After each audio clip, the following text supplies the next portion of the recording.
Hello, good evening and welcome ladies and gentlemen to another round of exciting racing action in the one and only Sim Racing Magazine GT4 Challenge Season 7, as brought to you on the premier sim racing platform available only on PC, known as iRacing, and proudly sponsored by none other than Oris Digital. It is time for round number 3, and with our third round of the championship, we make our way back to the European continent, to a circuit that is steeped in motorsport in legend. We have made our way to France for none other than the Circuit des 24 Heures du Mans, or known more commonly as Le Mans, a circuit which shares its name with the infamous 24-hour racing event which occurs year in, year out. It is a circuit like no other when it puts man and machine for an absolute gruelling test of endurance. With extended straights, heavy braking zones and sweeping bends alongside hairpins, it is a circuit whereby driver and machine need to be absolutely at the ready, whether it be the long saunter down the extended straights which will see the engine put for its paces and go up to the highest possible speeds, or alternatively coming from those highest possible speeds into the heavy braking zones at the end of the straights, and albeit all the way in, tyre shredding sweepers in order to try and mix things up towards the end of the lap. It is a circuit where driver and machine have to have their wits about them and be absolutely dialed in, because to not be dialed in means it's going to be defeat come that final checkered flag. And on top of that as well, an all-important question. Who's going to have the smarts and the strategy in order to fuel save, tyre save, and come away victorious? Because one lap around here is a test of stamina. Plenty of laps around here, meanwhile, is a test of ultimate endurance. We're going to find that out today as we welcome you all to this live broadcast from Circuit Side. And you're tuning in right now, of course, on the only source available on YouTube for this broadcast, and that's at youtube.com, and search for TX141TX, alternatively Paul Walsh, and you can be tuning in there. And welcome to you guys and girls tuning in this evening, and I hope you're all doing well, all set and happy for the racing that's ahead. And if not, of course, well, hopefully we can turn those frowns upside down and into a big smirky smile as we get set for another round of brilliant racing. In terms of our schedule for tonight, times in Greenwich Mean Time, that's GMT, or Universal Coordinate Time, as we've moved back to what is standard UK time, where as we can see there in UTC, in approximately what will be 13 minutes time, we'll be making our way into our qualifying session. Extended to 20 minutes today, compared to our typical 15 minutes, given the fact that we do have a much longer circuit on display here, spanning the best part of 8.48 miles, and a lap time being in the region of the best part of 4 minutes in totality. Therefore, our drivers have been given a little bit of extra time to try and get their best possible laps together, after which we'll be making our way to the grid at 20 past 8 this evening for a one and only 60-minute feature race. It's another hour-long race, albeit of a much bigger strategic element today rather than outright pace, and we will see at the end of it who in our Pro and Am classes can emerge victorious. But as we wait for all the racing to get underway, it's only appropriate that we recap the story so far and what is lying in wait as we get set for that qualifying session. So taking a look back in the past and what lies ahead, starting off with our calendar, of course. Last time out, in round number 2, we're in the United Kingdom for the Donington Park National Circuit. And there on the 21st of October, we saw an absolutely brilliant round of racing there, really continue on from the fever that we saw from the Circuit des Spa-Francorchamps in round number 1 on the 7th of October.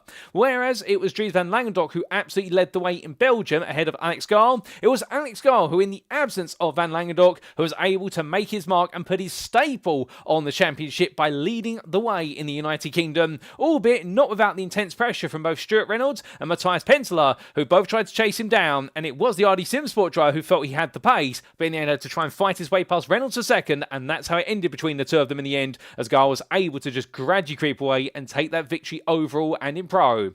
Meanwhile, in the AM class, where it was the story of Win It or Bin It Racing, who in the end made it home with an absolutely brilliant performance for one of their drivers, albeit it should have been two of them, with Erik Manenveld in the end bringing on home what was his first win of the season, but his teammate John Bailiff, well, he'll know that a late technical issue saw him have to tow to the pit and then return to the racing, and what was looking to be a smooth cruise 1-2 for Bailiff ahead of Manenveld in the end saw the other member of the team, Manenveld, take the victory, but Bailiff had to settle to fish much further down the order, and that's definitely added a bit of a conundrum into the championship standings. But as we come into this round, for it's the 4th of November 2025, we've got plenty of rounds of racing to come, and next time out, of course, we're making our way northwards to the Netherlands for the Circuit des 24 Heures, not for the Circuit des 24 Heures du Mans, that's where we are today. We'll be making our way northwards to the Netherlands for the Circuit Zandvoort in 2 weeks' time on the 18th of November. And there we'll get to see what a driver can do at a much tighter and twistier circuit. Indeed, arguably one of the most technical on our calendar.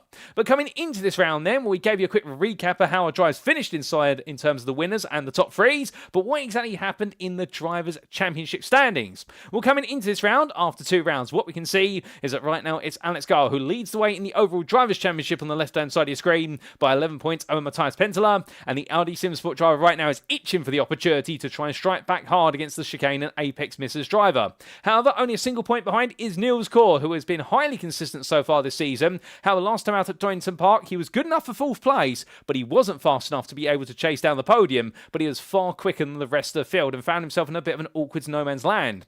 Meanwhile, a driver who's quickly emerging up the order is none other than Stuart Reynolds for Fury SimSport, now into 4th place on 32 points, 2 ahead of Ben Idris Abdullahi, and the satellite racing driver there not too far behind his teammate, but not too far ahead on 3 drivers of 26 points, of Dries van Langendonk, Guy Edwards and Jake Cranstone.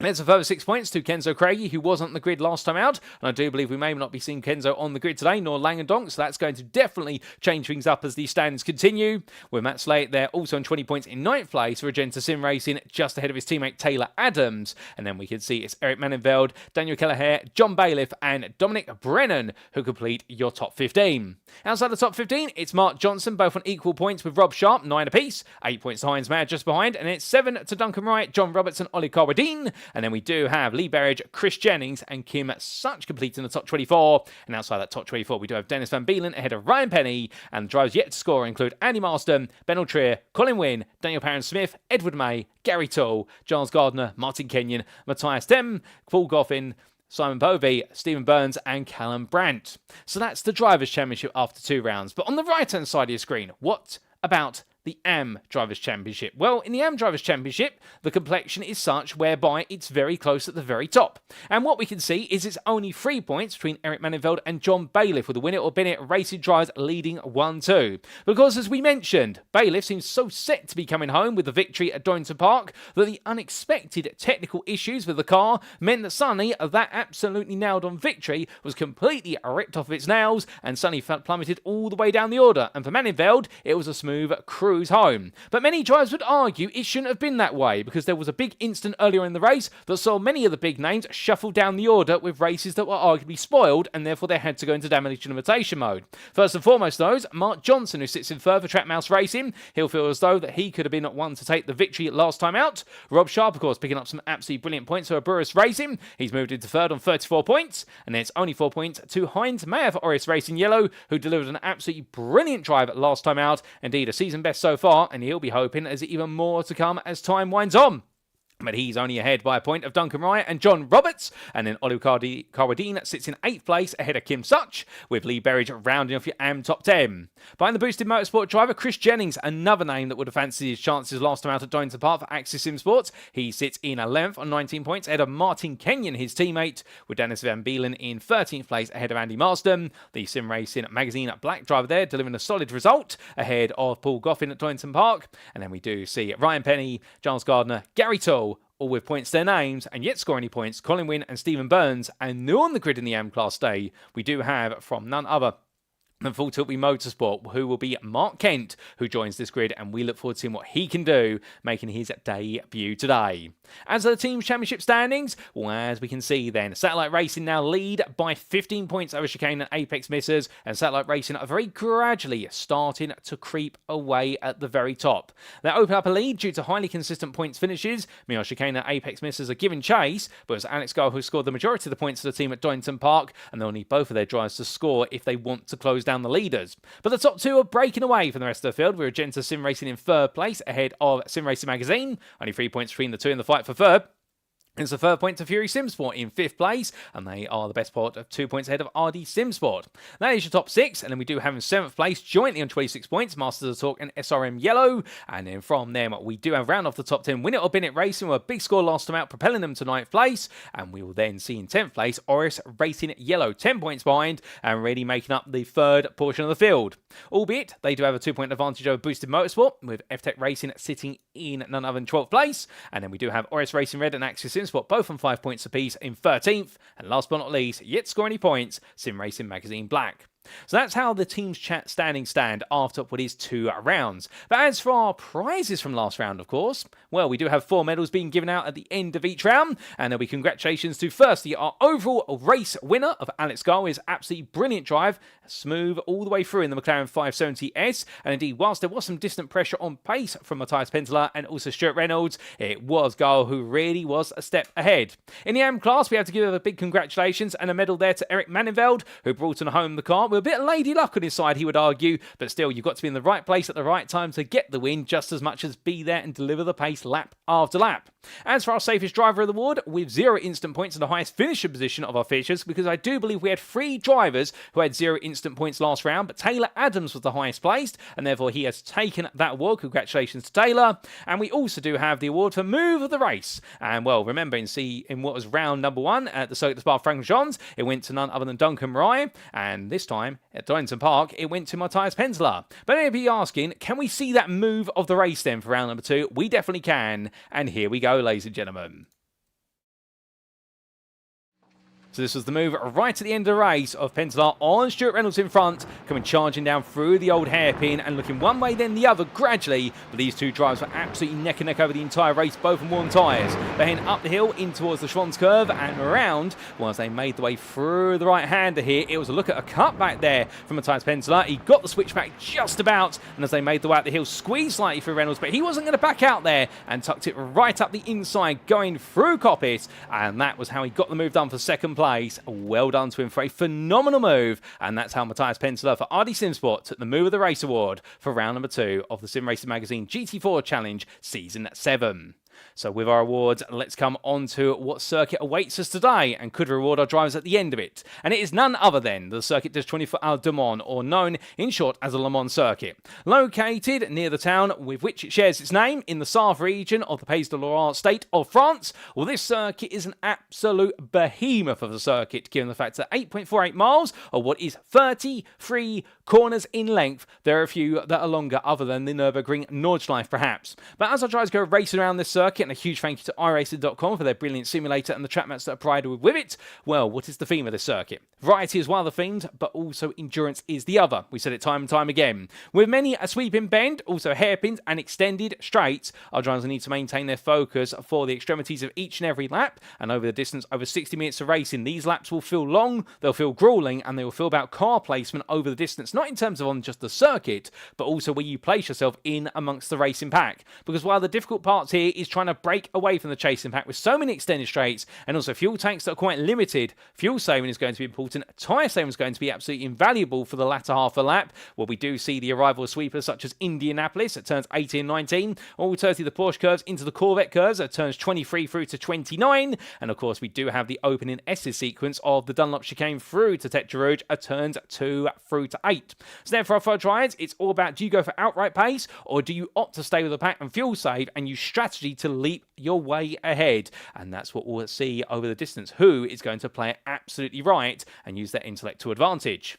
But as for our rules for today, well, in the theme of car setup, because we are running a longer circuit in terms of distance, we'll see our drivers continue to run the iRacing Sprint fixed setup, but fuel loads have been restricted to 44% this time rather than 37%, and that is to enable our drivers the opportunity to go for a 2-stop, albeit if they dare, and indeed some might find themselves going towards a 3-stop, but we will see how it all plays out as they do have to work the magic with regards to this. But as they all get set for what will be at this race, in terms of our other rules as well, well, an open qualifying format shall be used, as is the tradition of the GT4 Challenge, and we can see that in terms of our race rules, nothing has changed there, with the fact the race shall commence via a double foul rolling start, as is the tradition of the series. There are no mandatory pit stop requirements, and as for our drivers having fast repairs, well, they will all have one available each, and a driver shall receive a drive-through penalty if they accumulate 18 or more instant points, albeit we hope they don't get to that, and they'll be disqualified if they do get to 25. And all race shielding, meanwhile, shall be conducted post-race.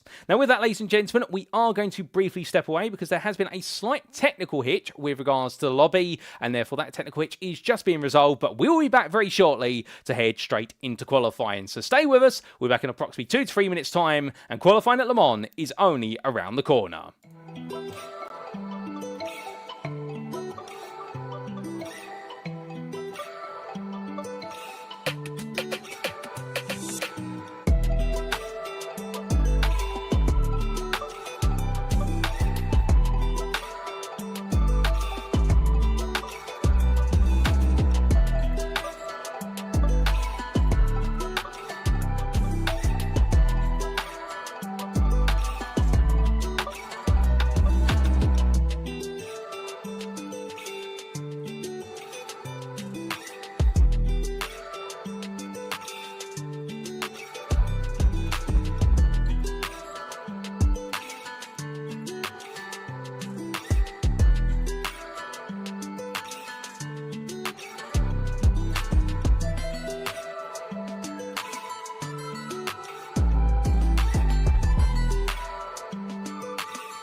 And we are back, ladies and gentlemen. We do apologise for that. A slight technical hitch was identified with the previous iRacing lobby. It's been resolved. We have a new lobby all set up and ready to go, which is always great to see. And Le Mans in gradual sunrise is absolutely lovely to see as well. Indeed, there is nothing quite like seeing the Le Mans circuit as the sun is rising. I can tell you from personal experience, and if you've never been to the 24 Hours of Le Mans, I can strongly recommend it. But what we can also recommend right now for all the drivers is to dial in, lock in, and get ready, because here we go, because qualifying is getting underway right now. This is perfect time for us to come back, and as we do, it is going to be 20 minutes, everybody out on circuit, and who is going to put it on pole by the end of it? Well, let's find out as they all roar their way immediately out of the pit lane. It's a crowded exit, but why is it so crowded, some of you may ask? Well, let's talk a little bit about the dynamics of qualifying and why this qualifying session could be the most challenging one yet. Straight up, this is going to be a race about strategy. Qualifying on pole position may not be the key to victory here today. However, qualifying up towards the very front of the field will be important, because the idea of the racing around here will be pack-based racing until you think you're ready to make a break. If you ever watched the Tour de France, imagine that this is the equivalent of the Tour de France, albeit it's on 4 wheels rather than 2 and plenty of horsepower. As somebody's got it very wrong there into the barrier, and I think that is none other than Lee Berridge there, who has had a nasty knock to the wall. And as he tries to get the car back together, and everyone gradually makes the way on through. What this means in qualifying is the fact that everyone wants to try and work together in qualifying in order to try and find the lap time, because in clear air around here, you can set a very good lap. However, if you don't have the slipstream down the Mulsanne straight, you may find yourself alternatively losing the best part of half a second to a whole second, depending on how powerful the tow is and how much wing is being run on the car. These fixed setups machines, they will be running a little bit of rear wing. They won't be completely on minimum downforce, and therefore it does mean they won't be reaching the maximum possible top speeds that these GT4 cars can achieve. However, they will be getting relatively close, and that way everyone is right now hoping they can stay in the tow of another driver, and everyone is weaving their way on down the Mulsanne straight, of which, of course, it is now in modern racing split into 3 parts, whereas originally it was 1 long continuous straight. However, it has since seen the introduction of the 2 Mulsanne chicanes, and that is to try and reduce the overall speeds that drivers will reach by the time they get to Mulsanne Corner, named aptly because Mulsanne Corner is essentially, I do believe, the corner that goes into Mulsanne Village. Well, that's why the other intriguing part is that whilst this circuit is located in Le Mans, in terms of near Le Mans town, it is actually a circuit which spans and connects together several towns. And if you look at the road, as you see on the screen right now, you will notice there are several road markings. Those are for normal everyday road use. This circuit is made up of a combination of approximately 60% normal roads, which are then shut for race day purposes, and approximately 40% dedicated racing tarmac, with a dedicated racing tarmac really emerging by the time you get to Arnage Bend and onwards towards the Porsche curves, and also all the way up to what would be Tetra Rouge, at which point when you exit Tetra Rouge, at turn number 8, you find your way onto a traditional road. And, well, this circuit as well brings that whole philosophy of a road racing circuit to life even more at certain parts, in the fact, something I never realised until a couple of years ago, is that on race day, particularly for the 20th Hour Le Mans, or whenever there is a race event around this circuit, albeit it's only for the one event, and that is the Le Mans race, with the fact there is a much shorter circuit down towards the start-finish straight as well. Well, the one thing about this circuit is the fact that you do have to consider that there are several businesses that do sit alongside the circuit, particularly down the Mulsanne Straight, and those businesses include a golf course that is absolutely tucked in 2/3 of the way down the straight, and we also do see several restaurants and businesses along there, some of which only operate once a year for the 24 Hours of Le Mans. And we do see Thomas there, who we say hello to, Thomas F9514, who's saying that the Nightbot there is causing him a little bit of havoc with regards to what is their messages. So we will see what we can do to be able to fix that for you, albeit I think we might need to turn the Nightbot off another time, because I think Nightbot is being a little bit cheeky today, and we do apologise there, Thomas. But I hope you're doing well all the same, as this qualifying session continues to move forward, and as it does so, all of our drivers right now definitely looking absolutely set as they hound the way on around. As we also say hello there, in particular to none other than Jerry Zurich, who's cheering on Cranstone. Well, I think we might be right now starting to see our drivers get towards the end of what is their warm-up lap, and then we started to go on to their first flying lap. As we can see there, Thomas cheering on Ben Idris Abdullahi, and also Jerry Zurich there cheering on none other And the mod is Cranstone for the win, and well, they all start to make their way onto their first flying laps. Speaking of Jake Cranstone, there he is in the Porsche 718 Cayman, the lovely pink machine, as he makes his way up towards the opening corner. But it won't be this first flying lap, we'll start to see our best times from our drivers coming in. It will be as we gradually make our way into the second and third laps. When fuel comes out the car, and a little bit of slipstream as well, that's where we will start to see all the pace come together. And well, we're very happy to say, for those of you in the chat, that we have now removed the Nightbot limitation, so therefore you should now be able to post in caps lock a little bit more. You can spam some caps locks if you will, and you should be able to get away with it. Give it a try, but we know the Nightbot has been a little bit aggressive as of late, so therefore we have decided just to neuter the Nightbot down a little bit, and hopefully that makes it a bit easier, because it was a little bit censored, and that's on me as your host and commentator and producer, in the fact that I'm still learning how to put a Nightbot into a YouTube chat. But coming away from what's happening in the chat to what's happening on the circuit right now, whilst our GT4 machines are all the way on down, well, what has been the theme in terms of these GT4 cars? It does seem as though the straight line speed machines of the Ford Mustang and the Mercedes AMG, they could be in a very happy place here today, because they do have those wonderful V8 machines, the Ford powered by 5-litre Coyote engine, meanwhile the Mercedes by 6.3-litre AMG engine. And well, they're able to absolutely give it everything around here, something they're perhaps restricted with, particularly at, say, the Donington Park circuit 2 weeks ago, and Lee Berridge, where he found himself pushing a little bit too hard too early on in what was this qualifying session on his outlap, escorting himself to the barriers, but thankfully now he's been able to get the car back up to speed, and therefore he's not going to have to worry about that again. All the drivers right now definitely trying to get that first lap eyed in, and after that there's going to be plenty more laps to come. But we do see Guy Edwards making his way on down here in the Ford Mustang, and as he does, our GT4 driver there making his way from left into right. Lovely livery on the car there as well, and this Ford Mustang, a very popular car for the newest one on the GT4 grid, both in real life and also in iRacing. The only other newcomer in real life racing, of course, recently being the replacement for the McLaren. We have the McLaren 570S here, but you do have the McLaren Artura now making its mainstay on the GT4 racing grid, and I wouldn't be surprised if we one day potentially see it make its way onto iRacing as well, given its popularity in GT4 class racing, particularly on the European continent. But we are also starting to see it arrive in the IMSA Sports Car Series, which of course is LMP3s and GT4s put together in a multi-class racing format. But you won't see any LMP3s here today. All you will see will be GT4s. We won't be having any of the proverbial dentist machines, as they're nicknamed, in reference to the fact that those who have the budget to race them typically do come from the dentistry procession, and well, it's also sometimes used as a bit of a derogatory term to refer to drivers who race them, particularly for the fact that over the last couple of years we have seen several LMP3 drivers involved in some rather intriguing incidents, that's probably the best politically correct way I can describe it, where they have perhaps been deemed the cause of the incident, and there have been some motorsport incidents that shouldn't normally happen.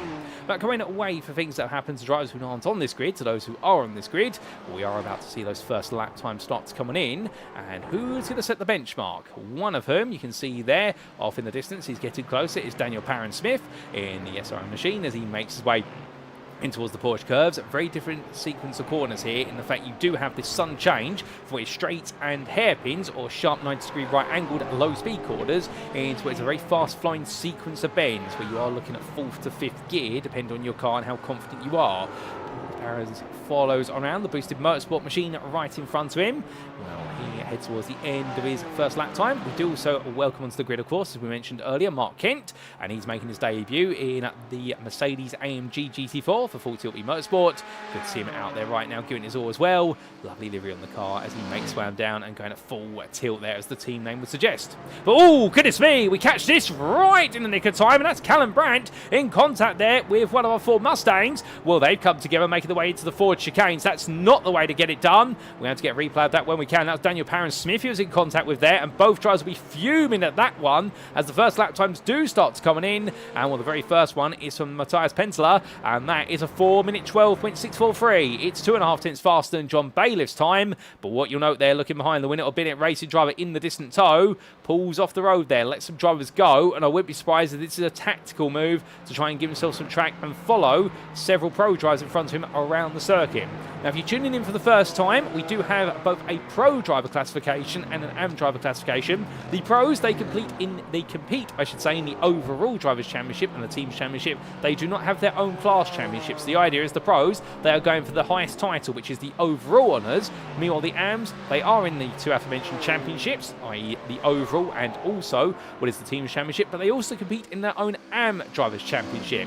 And that's why John Bailiff is being very tactical right now. He's trying to work with the pros in front of him to gain the slipstream, understand their lines, and with that, it could add up to be an even stronger lap.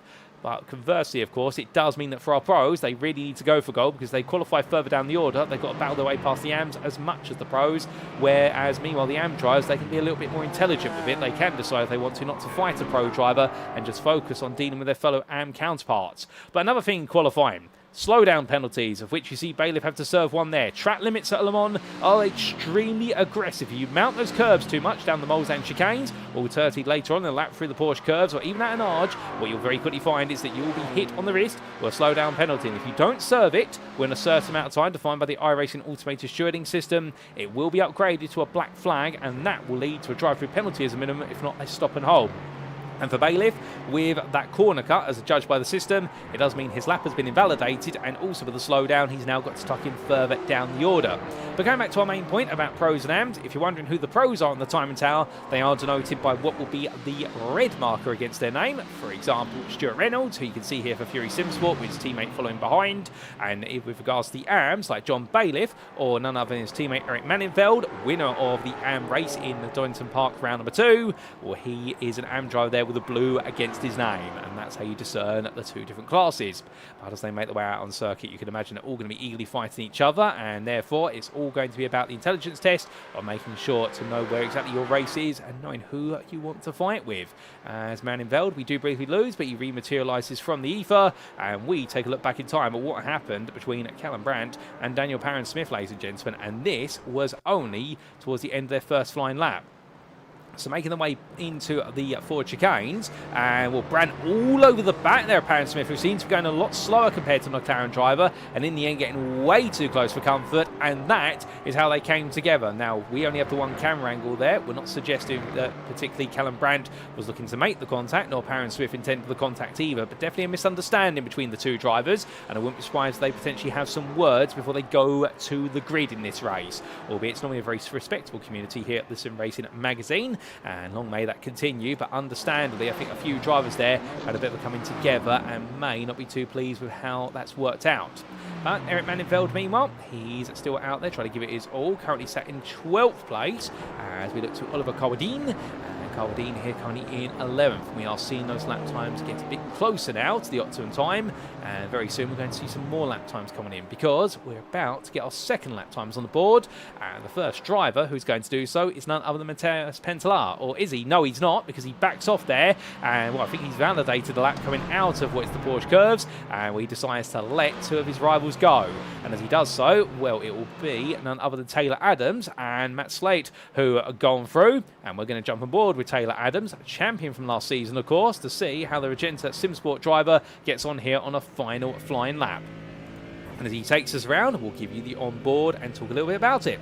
So moves himself up to fourth place of 4 minute 12.917, and in through Dunlop curve he goes. Here it's flat out into a small lift potentially to get to the apex, over to the right hand side and onto the brakes here. 100 meters to corner apex, down to second gear, left into right here for the Dunlop chicane. Cut those curves as much as humanly possible and let it run out wide as he makes his way under the Dunlop bridge. Now down into the S sequence here, left into right as he casually leans his way into the right-hander, and now into left-hander here as he brakes it hard into turn number 6. Down to third gear, now flat out as he exits, load up the car and absolutely attack the apex to turn number 7, and now up towards Tetrudge Bend. A quick dab of the brakes, get the nose pitched forward, and then through the right-hander, chuck the car in, and now flat out as soon as you clear that apex curb, and that carries all the speed onto the Mulsanne. Now for Adams, it's a bit of breathing room. It's time to enjoy the scenery for a brief moment as he makes his way down the first part of the Mulsanne straight. And here you'll see he's starting to head up towards 6th gear, 156 miles an hour. He upshifts into top gear. He doesn't have too many extra gears here. And as he roars his way onwards, well, at what point will he max out? It will be maxed out at approximately 170 miles an hour as he gets ready to go onto the brakes here for the first chicane. Hard on the anchors, trail braking his way to the chicane. Right into left here, plenty of curb to get the car rotated, but runs a little bit wide. Does that invalidate the lap? But Adams, the answer is yes, it does not. In fact, now Slate has picked up the slowdown, so Slate's followed Adams and decides to be even more aggressive. So Adams carries on, but his teammate were his lap invalidated, fall out of the toe. But for Adams, that was right on the limit of what's legal, and as now he makes his way down towards the second Bull's Head chicane here. Not as long a run this time, he won't carry quite as much speed. He'll be hitting approximately about 165 miles an hour as he goes onto the brakes, and here he goes, and onto the brakes nice and early, chuck the car through, trail brake it down from left into right here, hold second gear at the apex, and now stamp the throttle down, and I believe he got it all gripped up as he makes his way up towards Mulsanne Hairpin. Now at this point, what you'll see is that Mulsanne Hairpin is not a straightforward braking zone, it's a kink at the braking zone, and therefore here it's all about pointing the car in the right position. So keep the car over to the left-hand side here, and very gradually as he comes over the rise and now down into the dip, he'll look to his right-hand side. He'll look for his marker to turn in. He'll chuck the car in and hard on the brakes here on the apex curve at turn number 14 and into Mulsanne Bend at 15. Nicely done there from Adams. He exits the corner, two wheels in the white racing lines, and now flat out he goes all the way up towards Indianapolis, the final long stretch. At this point, now he's got to get himself ready because he's had a rather relaxed sequence of corners with long breaks. Now I have one long break here before now he's got to think about what's next, and it will be a very quick array of bends. Indianapolis first up here, known as one of the trickiest segments of a circuit in the world, let alone at Le Mans, because it's a fast right followed by a tight left. So here he goes and into the right-hander in 6th gear, 167 miles an hour, dab the brakes, drop a gear, keep it over to the right-hand side, now hard on the brakes here, all the way down to second gear at the apex, back of the throttle immediately, use all the road as he now brings it over to the left-hand side for an arch bend, brake nice and early here, it's a deceptively early braking zone, down to second gear, mounts the curb, goes on the throttle and runs it so close to the tyre barrier there on quarter exit, but thankfully just about misses it by a millimetre or two. But now it's one last flat-out run here before the Porsche curves, and here we can expect some battling in the race before they swap and exchange and then settle the places, and they have to do so because the Porsche curves do not offer opportunities to go for too wide unless you're fully committed.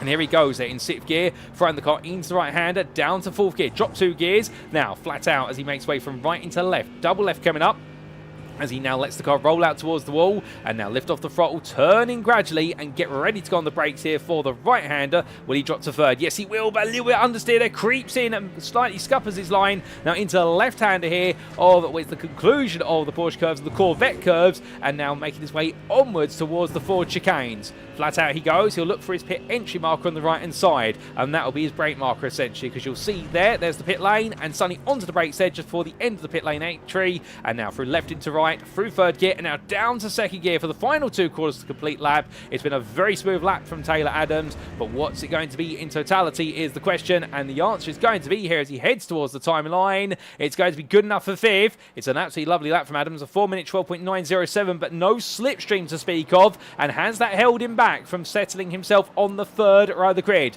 John Bailiff, he thinks he's got it done in the AM class. He's made his way into the pit lane already with a lap to spare, and we still do have, of course, the overtime. Adams will have another lap available to him, so will many more drivers, but we will see if anybody can leap the way up, as Daniel Parent-Smith does. From what was 0 in terms of the contact between himself and Callum Brandt to hero, he's got one more go. Here's the Ford Mustang drive for Sim Racing Magazine, but right now the 4-minute 11.476, 3.5 tenths there. That's a lot of slipstream and a lot of pace in the lap, and Parent-Smith seems to have got this done, but is it all said and done, or is there one last turn in the tail?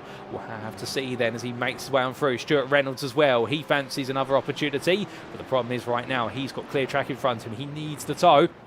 If he wants to find a little bit more pace out there, he may not be able to find it. Some drivers have yet to set laps on the board. Callum Brandt, another lap will slow down. In fact, that's his final lap. So for Brandt, it's going to be a nightmare because he's not going to be able to get a bad lap on the board. He's going to be starting from the very back of the field here. He will not get any more opportunities. So therefore, he's going to have to use this final flying lap really as just a reference marker and try to understand how he can maximise his strategy. But his race has been made 10 times harder as a result, starting right towards the back of the field of 30 cars. Dennis Van Beelen, who we can see there, Thomas F95 14, cheering on, saying Van Beelen for the AM win. Well, right now, if he doesn't get this lap on the board, and if he hasn't got enough time to squeeze another one in, he may not be able to get the job done here, and he might be starting from the very back as the lowest place AM. But it's pain for pro drivers. Brandt's into the pit lane. Meanwhile, for Matthias Tem, he's currently making his way down. He's tucked in behind Stuart Reynolds, his teammate, and he's only got one more opportunity at this. He's going to need to find some magic here, because if he doesn't, well, suddenly this is going to be heartache for him, because he'll be starting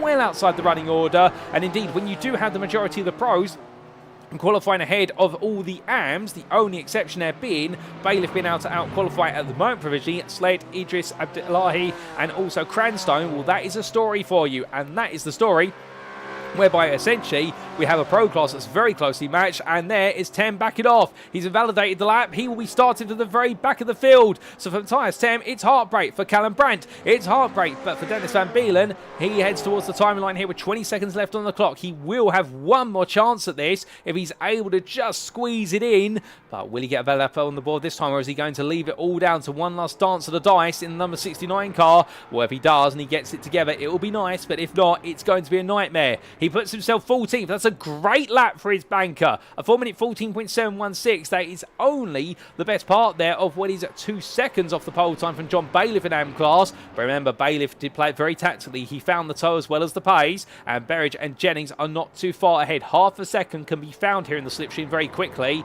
And Beelen doesn't seem to have the toe, however. That is going to potentially hold him back a little bit. So it's going to be pain for him right now. And well, you can understand if he'll just be looking to try and see if he can find a little bit more in this qualifying lap. As Parent Smith here, he's still going for gold. And in fact, Parent Smith on this lap is even going faster. He's had a very strong middle sector to the lap, which he's just going towards the end of. Niels Kaur, meanwhile, had a very strong opening couple of sectors. So therefore, Kaur, who's currently in third place, he could yet make his way up there. Reynolds has decided to come into the pit lane, so Reynolds not going to be going any higher than second place on this grid.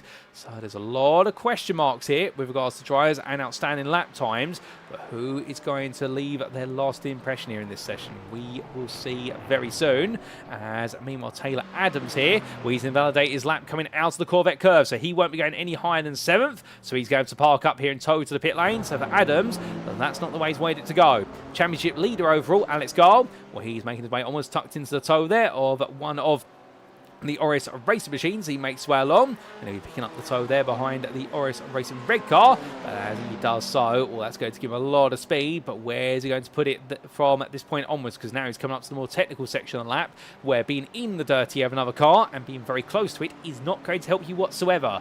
Well, the Apex and Chicane Mrs. driver, based on his interview, of course, last time out, saying the fact that whilst he does hail from France, and indeed, arguably, that you would say this is his home circuit of the season, it's not necessarily one of his favourites here. So this might be a bit of a round when the McLaren has proven to be very strong on fuel and also very good in the handling circuits. It may find itself having to fight uphill, and Gall's going to have to try and find a way to make it work.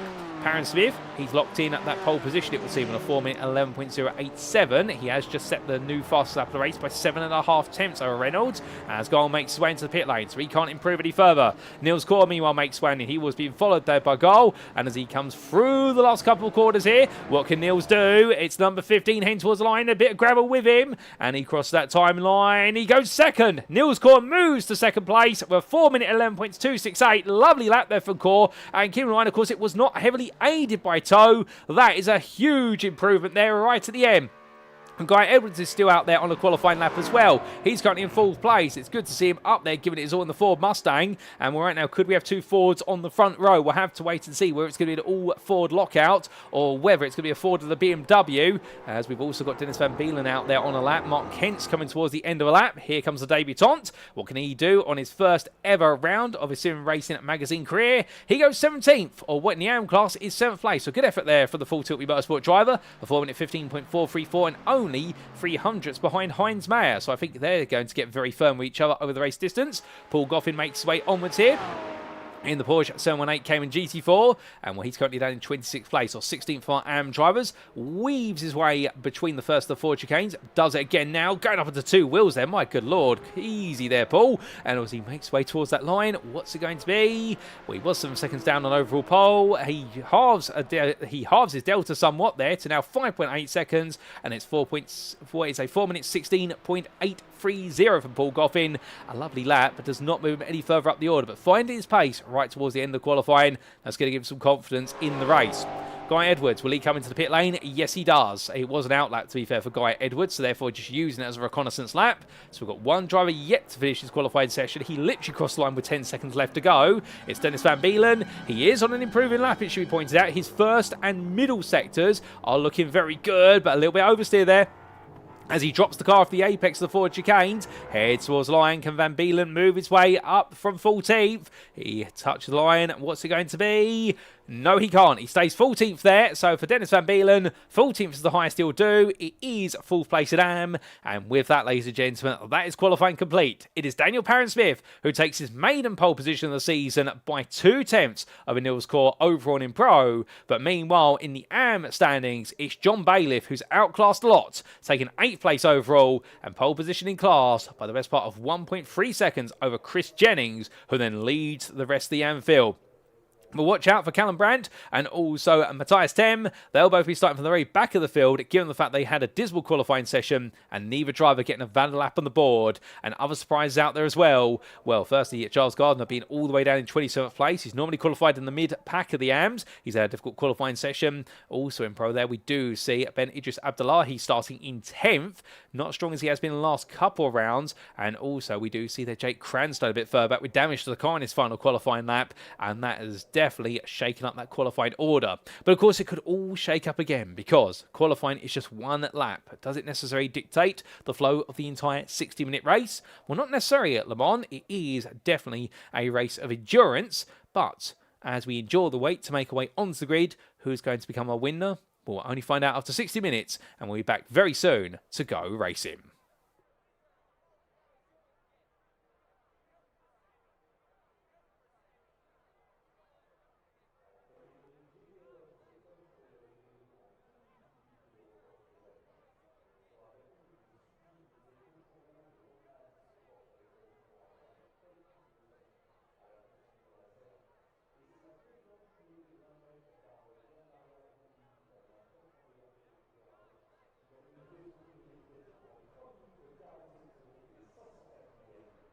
As we do eagerly await the transition to going to the grid for our race. It does take a little bit of time here at Le Mans. They've got to make sure everything's set up with the cars. Well, of course, this Le Mans circuit has been the scene of many historical heroics over the years, and also and the scene of some major heartbreak moments, and perhaps the most recent historical heroics, of course, being the back-to-back 24-hour Le Mans victories for Ferrari. But will we see back-to-back victories here for our Pro and Am drivers today? Well, it's about to find out because we head to the grid, and this is how they all line up then for round number 3 of the Sim Racing Magazine GT4 Challenge Championship. Season 7, of course, has kept us guessing so far for the first 2 rounds. But in round number 3, we no longer have to guess who your pole sitter is. It's Daniel Parent-Smith, that's Sim Racing Magazine Yellow.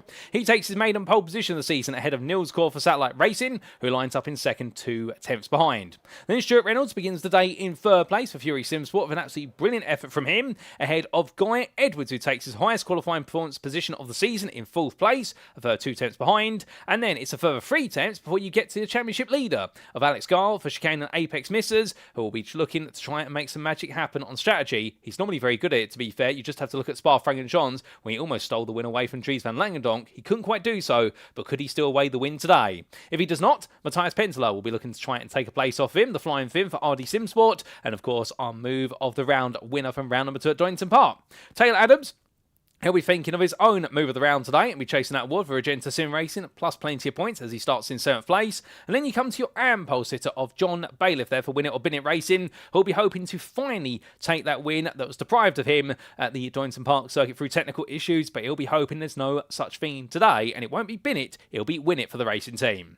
Matt Slade starts 9th for Agenta Sim Racing with a solid effort ahead of Ben Idris Abdullahi, who rounds off your top 10 for Satellite Racing. And outside the top 10, we do have in 11th place, best of the rest, Jake Cranstow for Masters of Talk. Then we have your second Am driver, and it's Ams all the way through for a while now, with Chris Jennings for Axis Simsport starting in 12th place. Then we do have Lee Berridge joining the 7th row of the grid for Boosted Motorsport in the company of Chicane and Apex Missers Dennis Van Beelen. From the Dutchman to the South African pair, it's Duncan Rye for Goldwyn Motorsport and Heinz Mav RS Racing Yellow, with then 17th place going on his debut to Mark Kemp Full Tilty Motorsport ahead of Boosted Motorsport's John Roberts.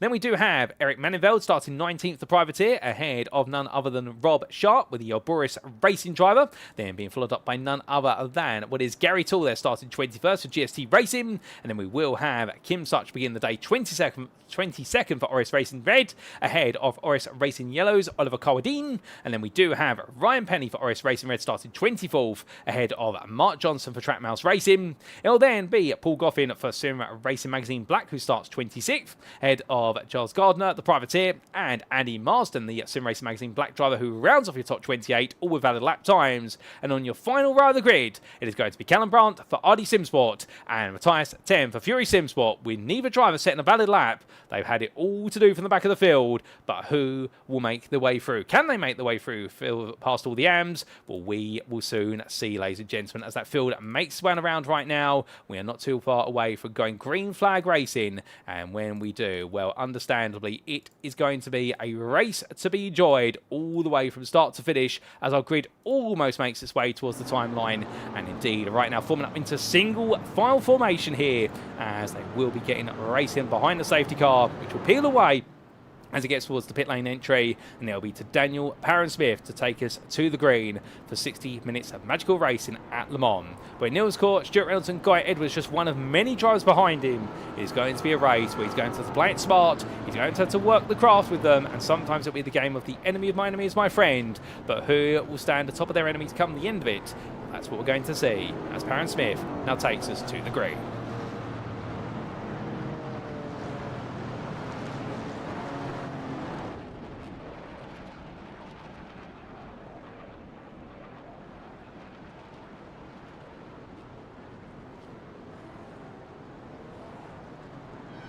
And as the safety car peels it in, it's lights out and away we go here for 60 minutes of racing in France, as Daniel Parent-Smith leads the field away at Le Mans, and as he does so, nails that start. Well, 1.1 second gap to Neil's core already. Spin in the rear of the picture. That is Lee Berridge, who has even more drama after his drama in qualifying. It's doubled up here in the race.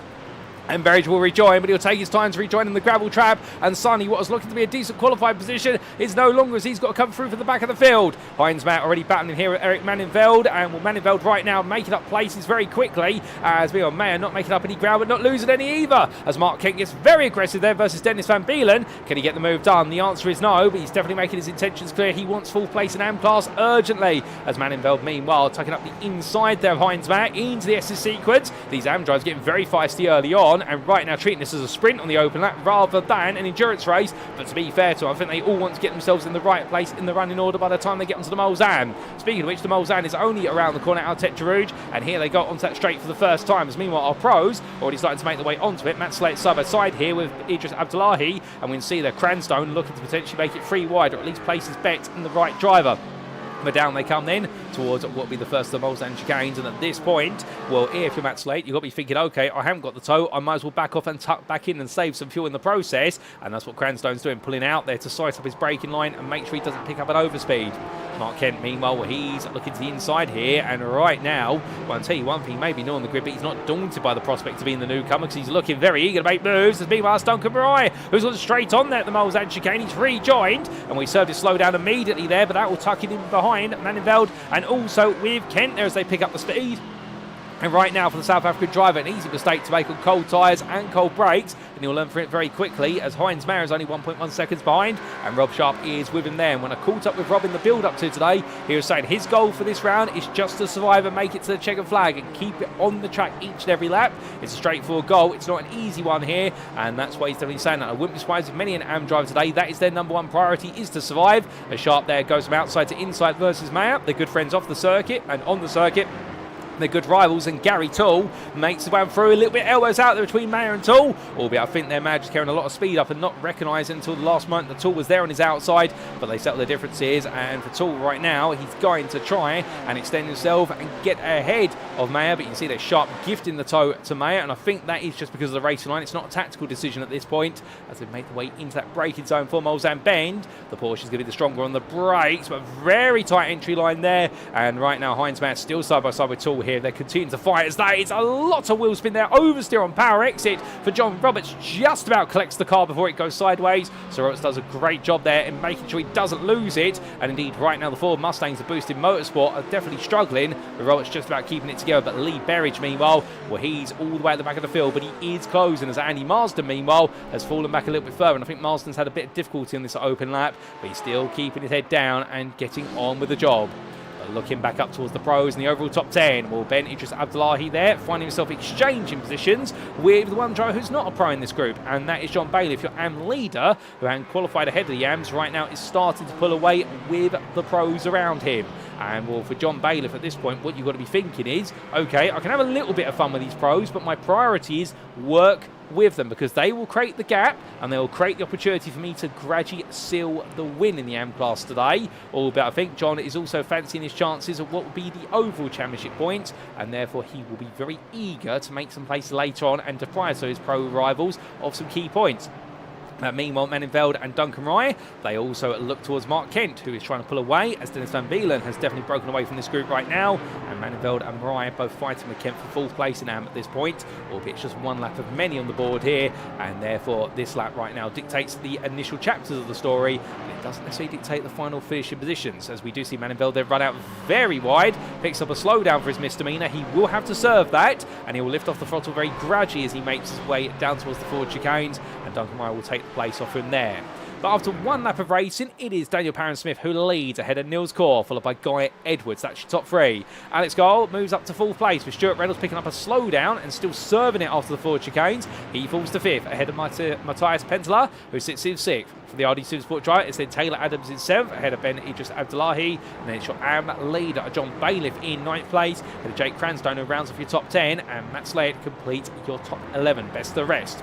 Chris Jennings, meanwhile, is the second of the AMs. He's the best of the rest of the AMs at the moment, but he is still trying to push on here, bringing Dennis Van Beelen with him. And I think these two right now, they'll mutually try to work together to try and close up to Slade, and with it then get close to Cranstone and Bailiff if they can. Outside the top 3 of the AMs, we do have Mark Kent, who right now has started to walk away a little bit from Duncan Wright and Eric Menenveld, and then Rob Sharp sits in 7th ahead of Heinz Matt and Kim Such, with Mayer and Such the 2 teammates from the 2 sister Oris Digital racing teams, one of yellow, the other of red. Well, we saw plenty of fighting between them at the Circuit de Spa Francorchamps, less so at Donington Park, with Mayer having the pace over his teammate and rival, but right now it looks like they're going to be a bit closer together over the distance, with then Oliver Corradine completing your top 20, and John Roberts not too far behind him. Now, we do have a question in the YouTube chat, which is this typically a 2-stop or a 1-stop race? Well, the fuel tanks have been set such that this will be a 2-stop race if they manage their fuel. However, anyone who's a bit too eager with a fuel tank and burns excessive fuel, they may force themselves onto a 3-stop. But the game here is going to be the 2-stop strategy from everybody, and we are expecting drivers to get at least 5 laps out of a fuel tank. So that gives you an idea. It is going to be a relatively straightforward strategy, but I wouldn't be surprised if some drivers try to extend those fuel tanks an extra lap, or alternatively potentially pit on an earlier lap in order to try and mix things up. But of course, there will then be the big question mark of how many laps are they squeezing in, and therefore whether you can potentially try to shorten a stint to gain a little bit of track position later on as well. And let's go, definitely thinking about that right now as we ride on board with the 4th place man in the 176 from Chicane and Apex Missers, who tucks in behind Guy Edwards here. And right now, that Ford Mustang, you can definitely see pulling away, albeit Guy, I think, letting that gap as well just stay nicely at no more than half a second. I think his philosophy is going to be, so long as I don't let the gap get too far, I can fuel save, I can pick up the tow, and I'm not really losing any time. I'm naturally going to gain race time when I do come into the pits. And Edwards, meanwhile, would love to catch up to Niels Kaur to have that same opportunity, because the one thing about the Ford Mustang, we know on the balance of performance, it is a very thirsty car when it comes to fuel. The Mercedes AMG is quite similar in that regard, although not as thirsty, it should be said. And the cars that are thirsty on the fuel tanks, well, that's why they'll want a fuel saving opportunity, because otherwise they'll burn it through, and what they'll find is their stationary time in the pits normally will be 2 to 3 seconds longer as a minimum, and that's how they're balanced out versus their overall on-track pace. But a race such as this, which is really a race about patience and strategy, that's where we could see things shake up as everybody there steps wide into the gravel. Well, I don't know if they all decide to get a memo that on lap number 2 they were all going to take a trip to the gravel there coming out of what was Indianapolis, but if so, that's a bit unexpected, but everyone just about keeping it together there. But definitely right now, you don't want to run that wide too often, because track limits will gradually add up, and with it, the potential risk of a drive-through penalty. But speaking of penalties, well, we take a look back in time for the race start, and in particular one driver who paid a penalty for a mistake, and it was none other than Lee Berridge here as he got ready to go racing, and they all crowded together here, and it was a bit of pandemonium as they made their way through the forward chicanes, and contact there between Duncan Rise and Lee Berridge sent Berridge on a round there, and well, in the end, Berridge, understandably, I think he won't be too pleased about that, but thankfully avoided the tyre barrier and was able to go racing once again. But let's just try and see the on board there and sort of see what happened. So a concertina effect of sorts occurred here, and I think everybody else behind will either sought the opportunity or in the end tried to squeeze round and make a move. Mariah being one of those individuals, it would seem, who ended up trying to go around the outside to inside, but too wide for the forward chicanes. Particularly the final chicane does not normally work. Now, that's not to point the blame at the Goldwyn Motorsports driver, but from what we've seen on the cameras there, definitely a too wide moment that was the result of a concertina effect, and Lee Berridge coming off the worst as a result of it. We also did have some other moments early on the start of the race, including this for Paul Goffin in what was the run down towards Mulsanne Bend, and this was the Sim Racing Magazine black driver who disappeared and reappeared, and as he reappeared, outbroke himself slightly coming into Mulsanne corner, I think with the dirty air off the car in front, and in the end just took a brief trip to the gravel. And that was a bit of difficulty for him. And meanwhile, we also had this moment on lap number 2 for Eric Madenveld. This was through the Porsche curves where he was following at the time. One of our drivers just in front took the grass. Oh, goodness me, for Madenveld, that's a big error. And the winner of Bennett Racing driver almost ended up straight in the tyre barrier there. Thankfully not, but that could have been worse for wear. And as he did rejoin, he found himself surrounded by cars and had to rejoin on the grass there through the risk of being involved in contact. We also had this for Mark Johnson. And this was Mark Johnson making his way on the end of lap number 2 towards the end of the lap. Took a lot of curb there at the start of the forward chicanes, then to the second one for the Track Mouse Racing driver. Oh, goodness me, no, that's not how you do it. And the rear of the car bounced up into the air and coming completely loose. So those were some of our big moments from the opening couple of laps. But back to your live racing we come, and in good time as well, because Niels Core right now finds himself closed up to by Guy Edwards and Alex Gall. And these 3 drivers all together at the moment. And for Core, you can understand if this is perhaps a little bit of a tactical approach here. Perhaps he's realised, okay, I can't quite catch Parron Smith, but what I can do is perhaps just gradually let myself fall backwards towards Edwards and Gall, and that's how I'll close up to him, because we'll work together, and I can potentially save some fuel off of them a little bit later on in this stint. There is, of course, the risk that comes with that, which is that when you put yourself into a pack of cars, suddenly you are essentially hoping that they all talk to the angel on their left-hand shoulder and not the devil on the right-hand shoulder, with the devil, of course, being the one that sees the red mist and says you want every place, and the angel, meanwhile, saying no, work with these guys because you want to catch up to the leader at the end of the race, and the way you'll do so is by saving pit stop time right now and fuel saving with your colleagues around you. But it is that big juggling act. But then again, these pro drivers, they are very used to this in all their racing careers, and therefore you can understand if right now they're all thinking the same thing, which is keep the pace, keep in the pack, nobody do anything silly. Because as soon as somebody starts to fight with somebody else, that's where all the time will be lost here at Le Mans, and it can be worth the best part of 3 to 4 seconds a lap if you fight through most of the corners. As we do have a bit of an excursion there for Core, albeit brings it back together. Edwards did follow him, meanwhile Gall stays out of trouble and stays right in the line. A bit further back, we also do see there Stuart Reynolds closing up, and Ben Idris Abdullahi all onwards towards Niels Core, albeit as he makes his way onwards, there is... Oh, hold up a second. We have lost Niels Core from the race, ladies and gentlemen. Now, hopefully that's not the sign of a retirement, but if so, then that is going to be a race completely scuppered there for Niels Core, just as things were getting interesting 11 minutes in. But I think we may have lost him, and therefore it might be a technical issue with the car, and he may re-emerge from the pit lane if they can get the car there. But that is going to be a heartbreak for the team, as Alex Gall meanwhile makes his way out the inside there of Guy Edwards into Arnage, and here comes Stuart Reynolds. So with Core falling out of the pack, it does mean that right now Sonny, the fight for second place, starts to up the ante to a degree, and I think for Alex Gall, he's recognised an opportunity here to try and make a bit of a breakaway with Edwards and Reynolds. They've now got to decide whether they want to work together or whether they're going to have a bit of scrap. We jump on board with Reynolds. He tucks back in behind here. And, well, Niels Core's absence is going to make this pack feel a little bit lonelier as they make their way through the double left. And the Porsche curves right now giving way to the Corvette curves here. The Fury Sim Sport driver's just got to temper this a little bit. And I think wait for his opportunity. It will come. But right now, understandably, I think he wants to make sure he's on the podium this time after that fight for second that went all the way to the wire between himself and Penttilä at Donington Park. Albeit he lost out on the final lap. But right now for Reynolds, he'd love a second place stay. He'd love to win, but second place, I think, would give him a good set of points and put him right back where he wants to be in the championship. As they make their way through the forward chicane, you see there how aggressive Reynolds is being to make sure he carries all the speed and stays right with the two in front of him as he exits. But as they make the way off there, now with all the wheel spin, he falls back to a degree. That's the natural concertina effect as they make their way for the corners as well. To another lap they go, up for the Donington curve, and that's Gall in the head of this pack. I think he feels happy to be there through the sweeping curves, but on the straights will he be that happy knowing he hasn't got the speed in that McLaren compared to the Ford Mustang Mercedes behind.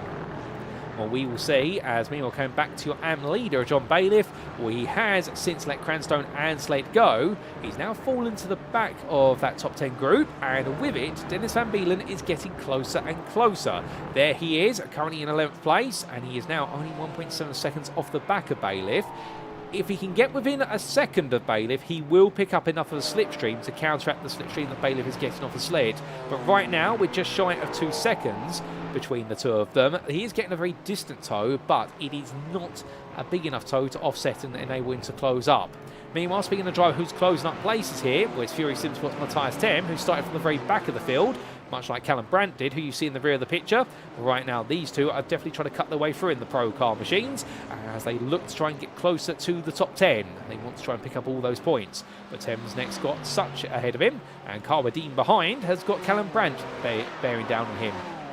And therefore, as 15 minutes of this race come to a close, and there'll still be another 45 plus the final lap, well, these two pro drivers doing a brilliant effort so far, and gradually picking their way in amongst all what they call the AM traffic.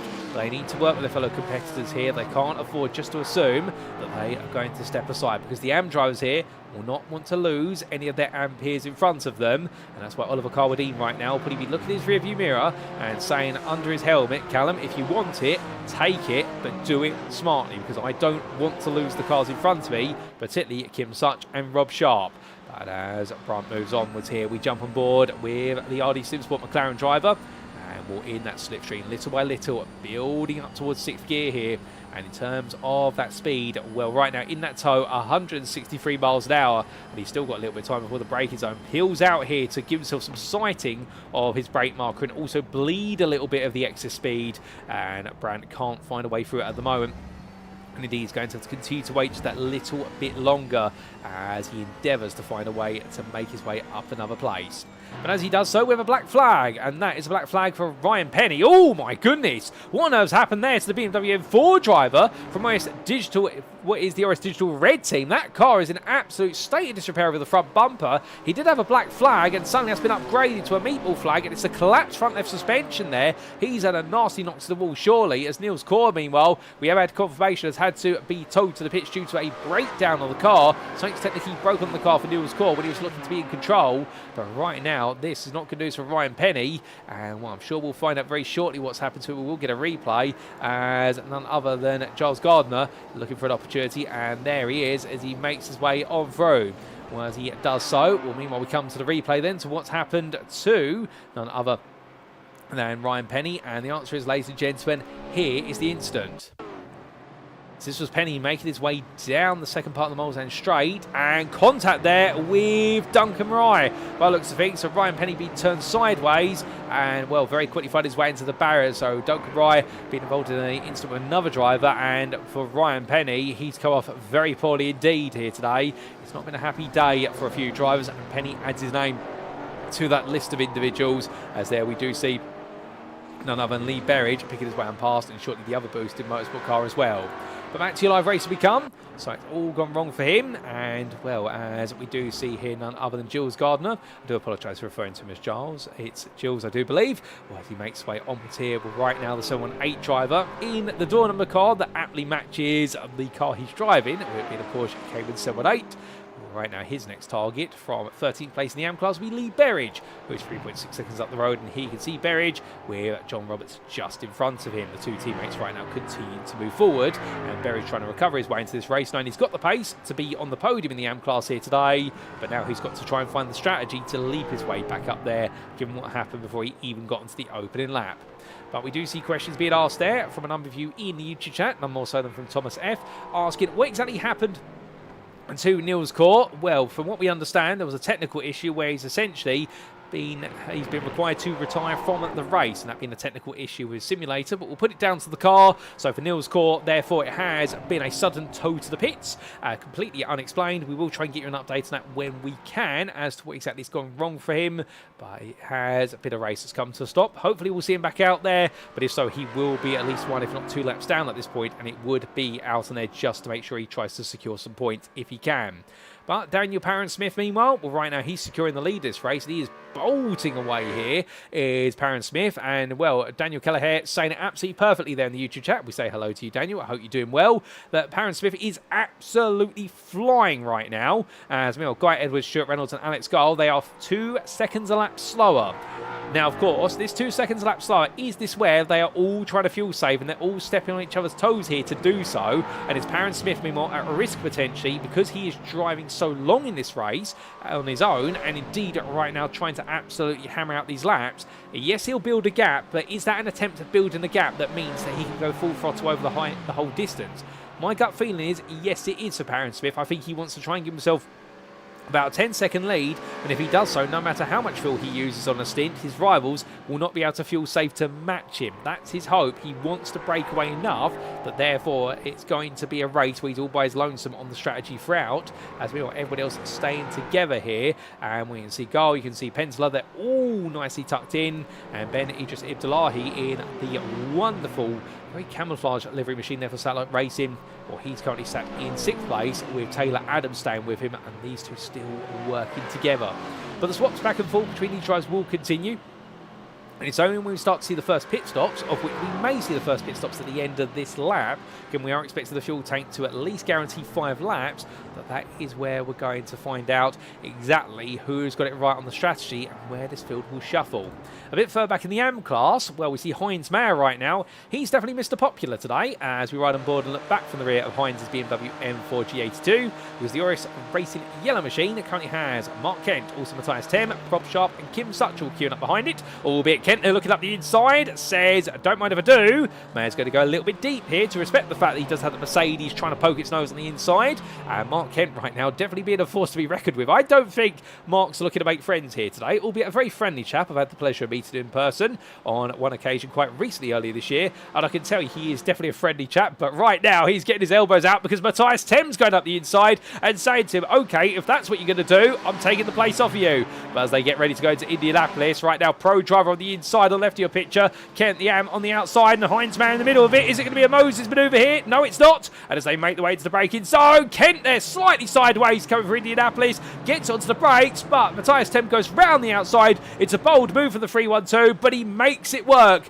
And for Matias Penttilä there, he moves into 14th place. And I think it's important for the Fury Simsport driver. He wanted that position very eagerly because his next target now is to jump ahead of Heinz Mayer and then try to pull away from this entire group if he can. Because we know the Pro driver's got a lot of pace. He could not put a valid lap together in qualified, but right now he's hoping to get something together. As meanwhile, changes the foot at the front of the Anfield. John Bailiff under pressure, and Dennis Van Beelen, who looks for the move there into the Porsche curves, can't quite find it.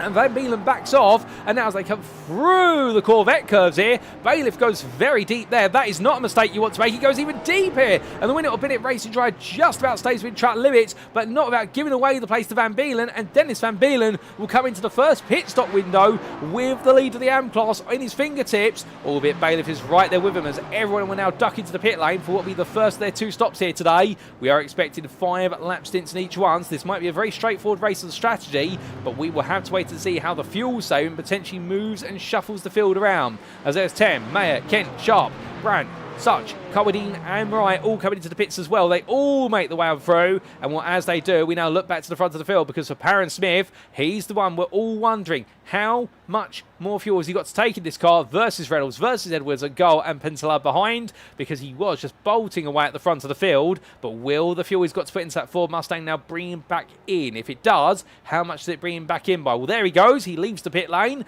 and leaves the safety car behind as well. And here comes Stuart Reynolds out the pit lane, and also Alex Gall, who launches his way out the pits there, albeit all the limits are on. So Reynolds moves into second. And the gap to Parent-Smith in the end, well, that gap continues to stand at 7.5 seconds. So, for Daniel Parent-Smith, he might be running away at the front of the field, but behind, nobody right now has been able to fuel save enough to bring that gap back down.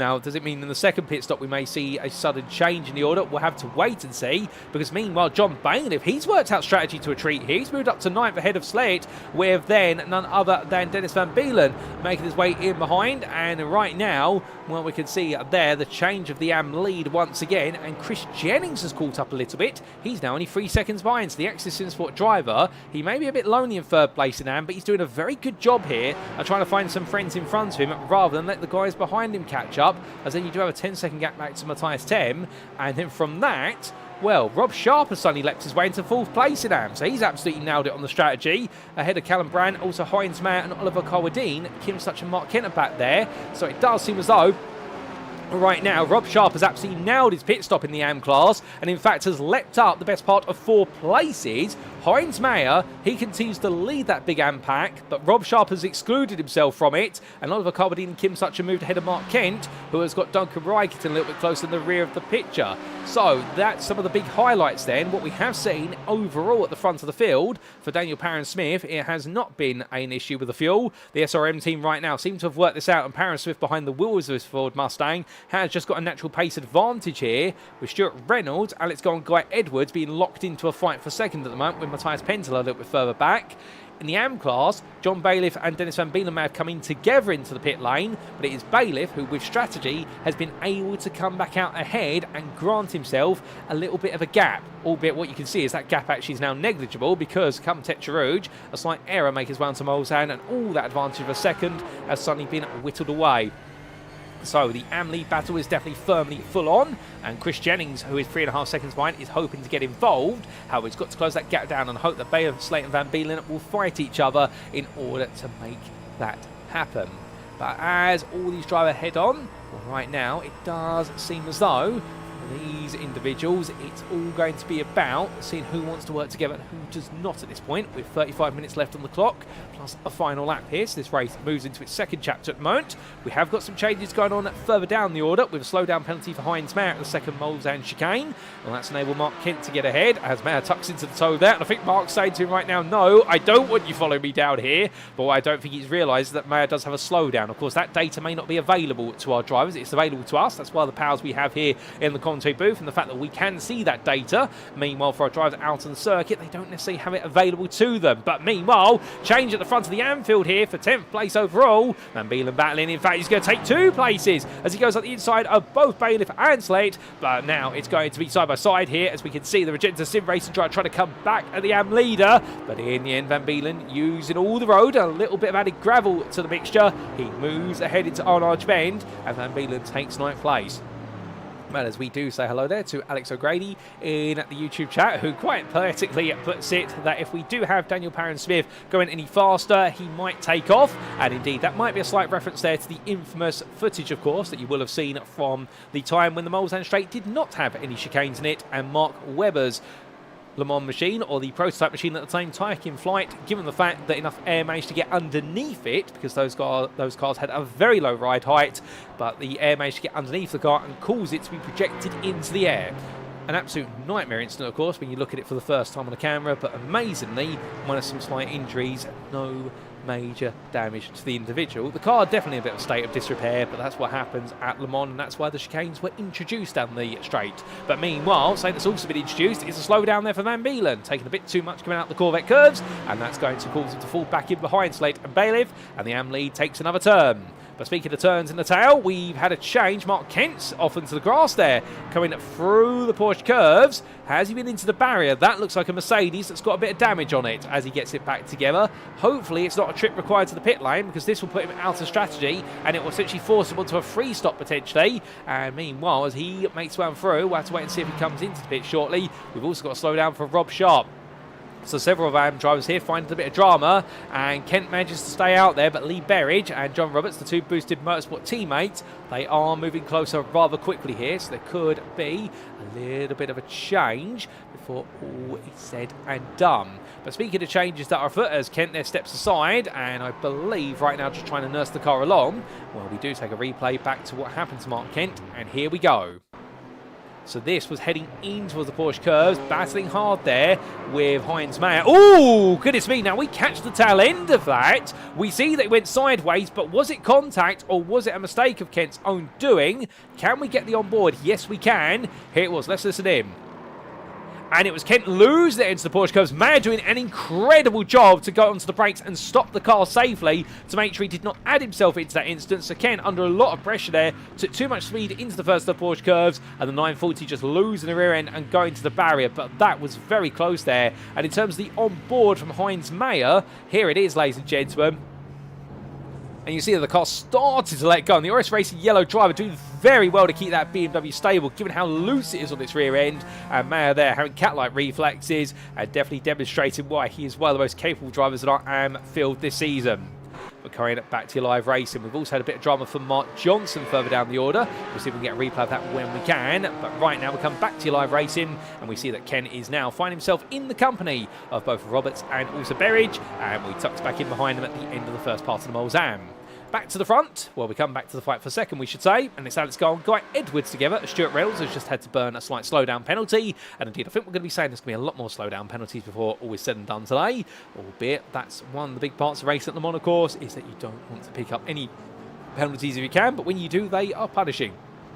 And as these drivers head onwards, well, it does seem as though for Alex Gall right now, it's about leading this group. And he has been quite insistent about leading this group, which is a little bit of a surprise. I wonder whether right now this group of drivers has realised that Perrin Smith is going to be untouchable for the remainder of the distance. So therefore, it really is now the fight for second. And I would agree with that analysis, to be honest, as we get towards the halfway point here. Perrin Smith today has turned up with a very different package in mind compared to everybody else. He's already decided to check out, where it's not to say that he could check himself back into this fight should he make a major mistake or there is a strategic blunder, but we will see what's going to happen with them. As meanwhile, we do see Alex O'Grady asking whether we can get an update with regards to Mark after the impact of the wall. Well, with regards to Mark Kent, he finds himself relatively okay by the looks of things as he makes his way on around here, albeit right now find himself shuffled in amongst Lee Berridge and John Roberts, albeit John Roberts now is the one who wants to try and pass Kent, and Berridge is being allowed to gradually walk away a little bit.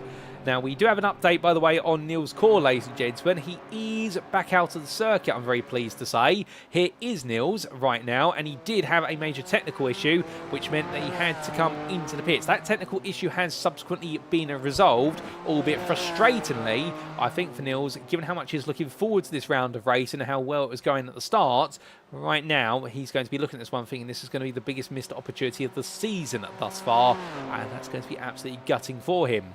As for Mark Johnson, well, we did have a bit of a moment for Mark Johnson only moments to go on lap number 6, and this is what happened to the Axis, well, not the Axis Simsport driver, my apologies, but what happened to the Track Mouse racing driver, underbraking in towards what was Mulsanne Bend, coming a bit too hot, and the rear of the car just stepping loose there, and I suspect that's where he's come down the gearbox as quickly as he can to try and engine brake the car, and he's put too much through the rear axle in doing so, along with the heavy braking, and that has hurt the car no end.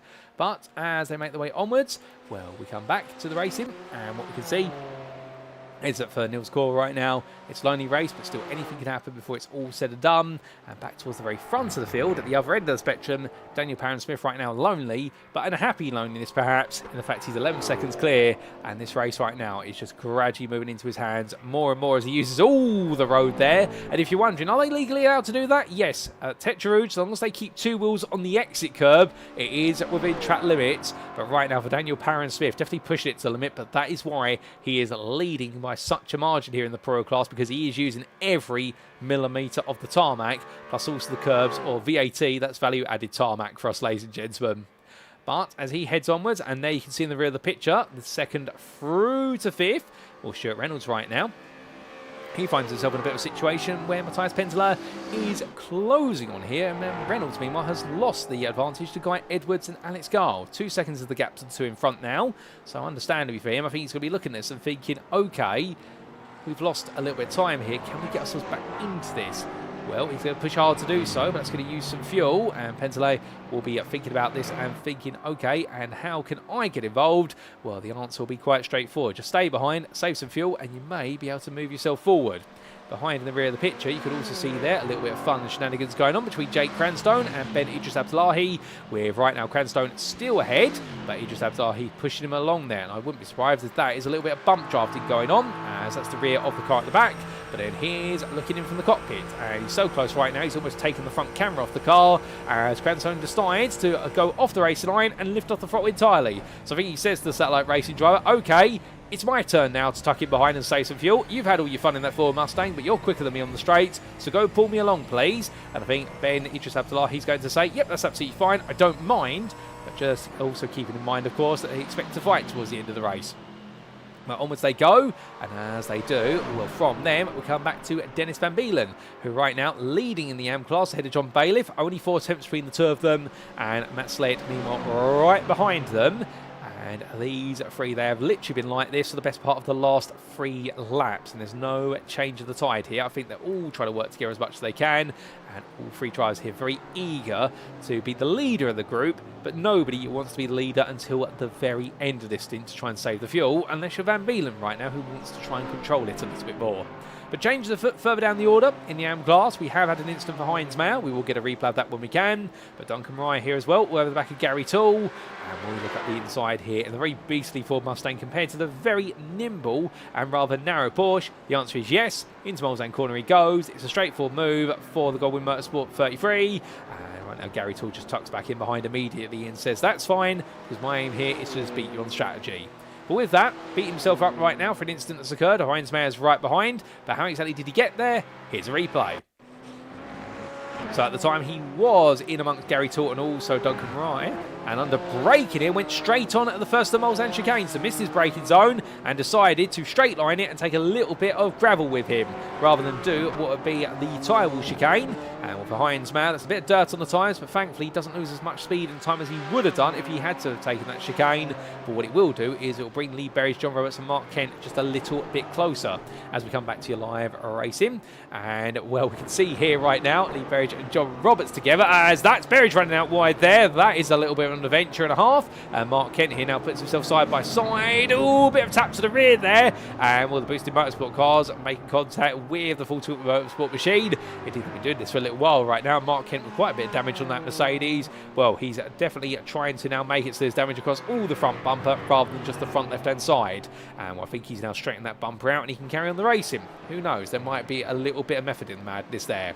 But from them, we come back to what will be a bit further up the order, and in particular we come back up to Alex Gall, who's now starting to pull away from Guy Edwards, who only moments ago had a bit of a slow run coming out of the forward chicanes, and Gall is now trying to make a break here.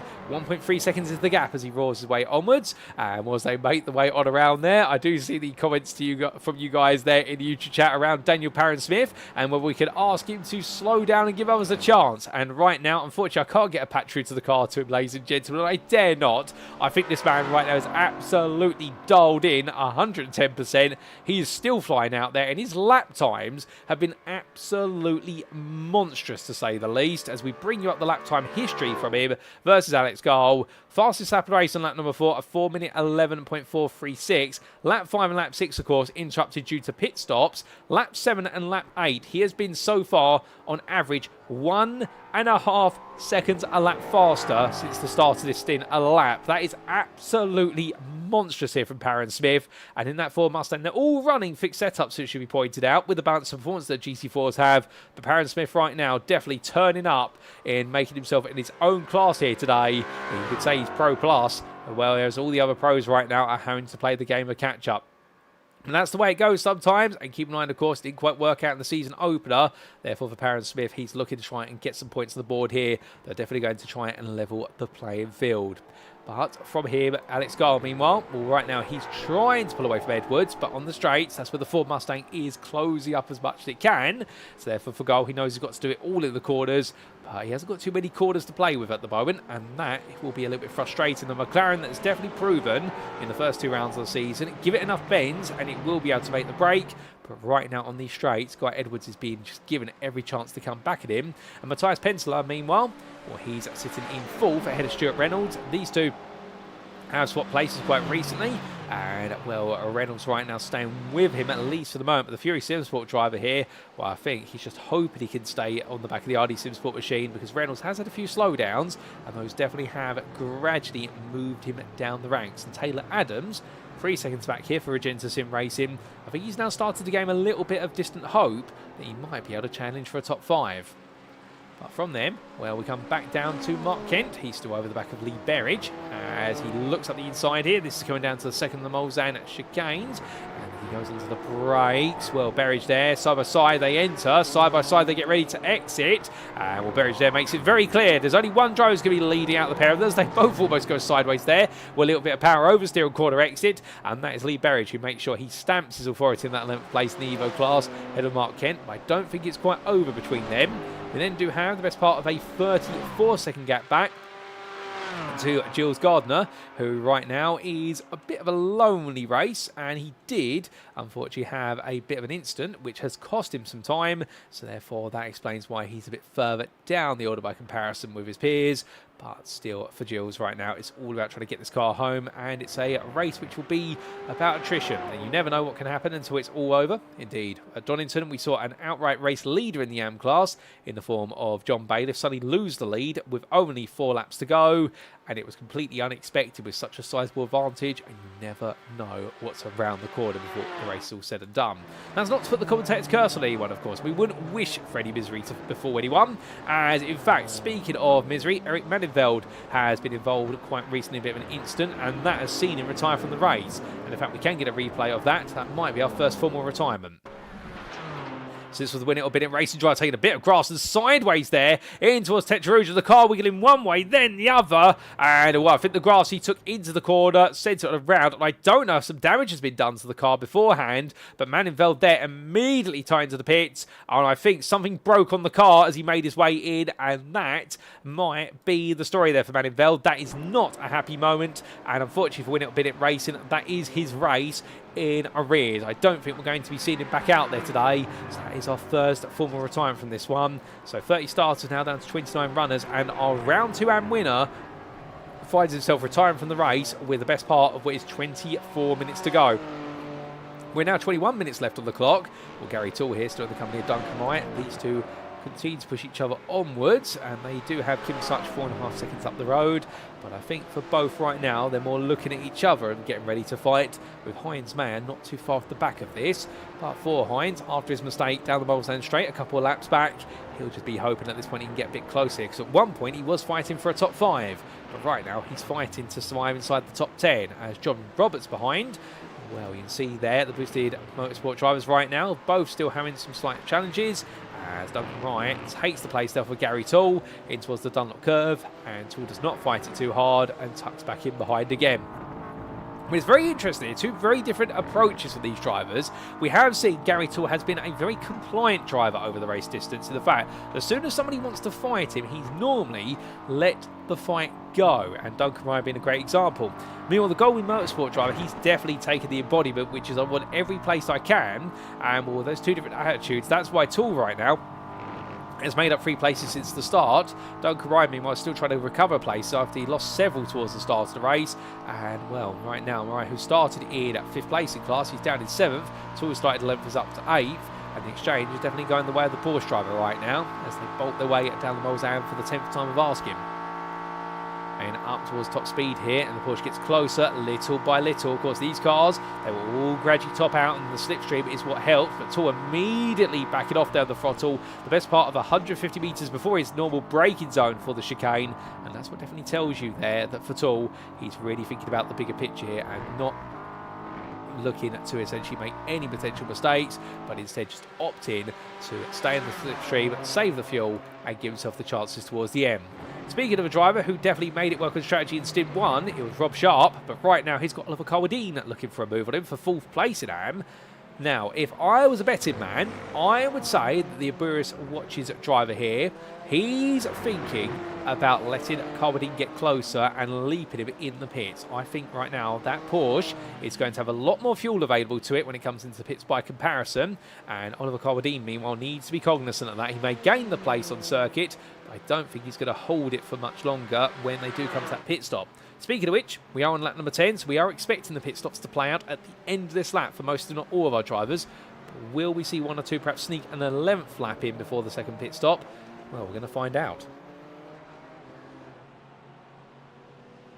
But as they make their way back towards us then, from the furthest point on the circuit, now heading onwards, Right now for Sharp and Carwadine is one of those situations where they can't really close up to Chris Jennings. Jennings is a long way ahead of them, and by a long way we do mean 14 seconds. So it really is the fight for 4th and 5th here, with Kim Such a bit further back.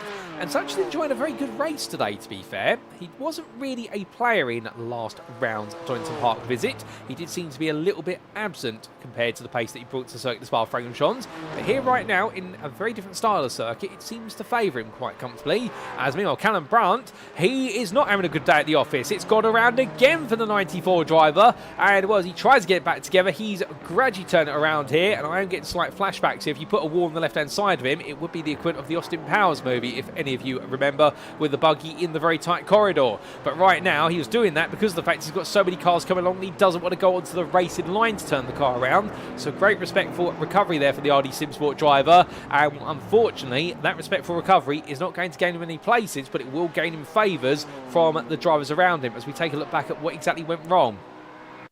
And for Callum Brandt then, it was Indianapolis where it all came loose as he made his way into the second part of it. The left hand of the rear of the car stepped loose. He tried to control it, but it went round there and parked absolutely parallel, 180 degrees in the wrong direction to the barrier. And in the end, he had to very gradually turn it on around.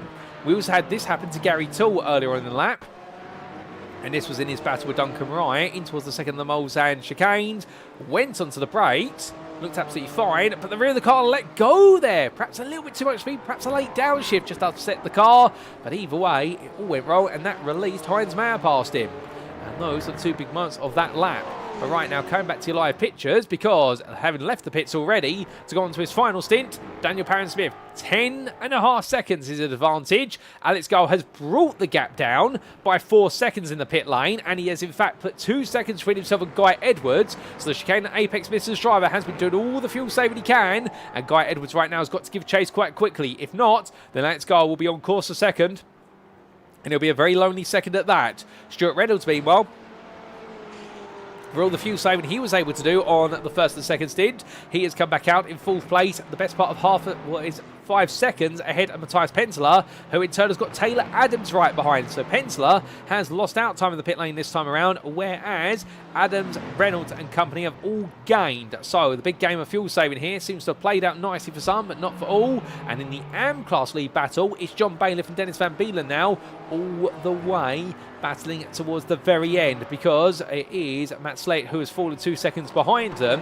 Bailiff and Van Beelen have both done a lot of fuel saving, to be fair. Credit where it's due to them. But Van Beelen right now is right in the hunt here, and now this is all going to be about using all the fuel every year, every revolution per minute of that engine, all the way to the finish line.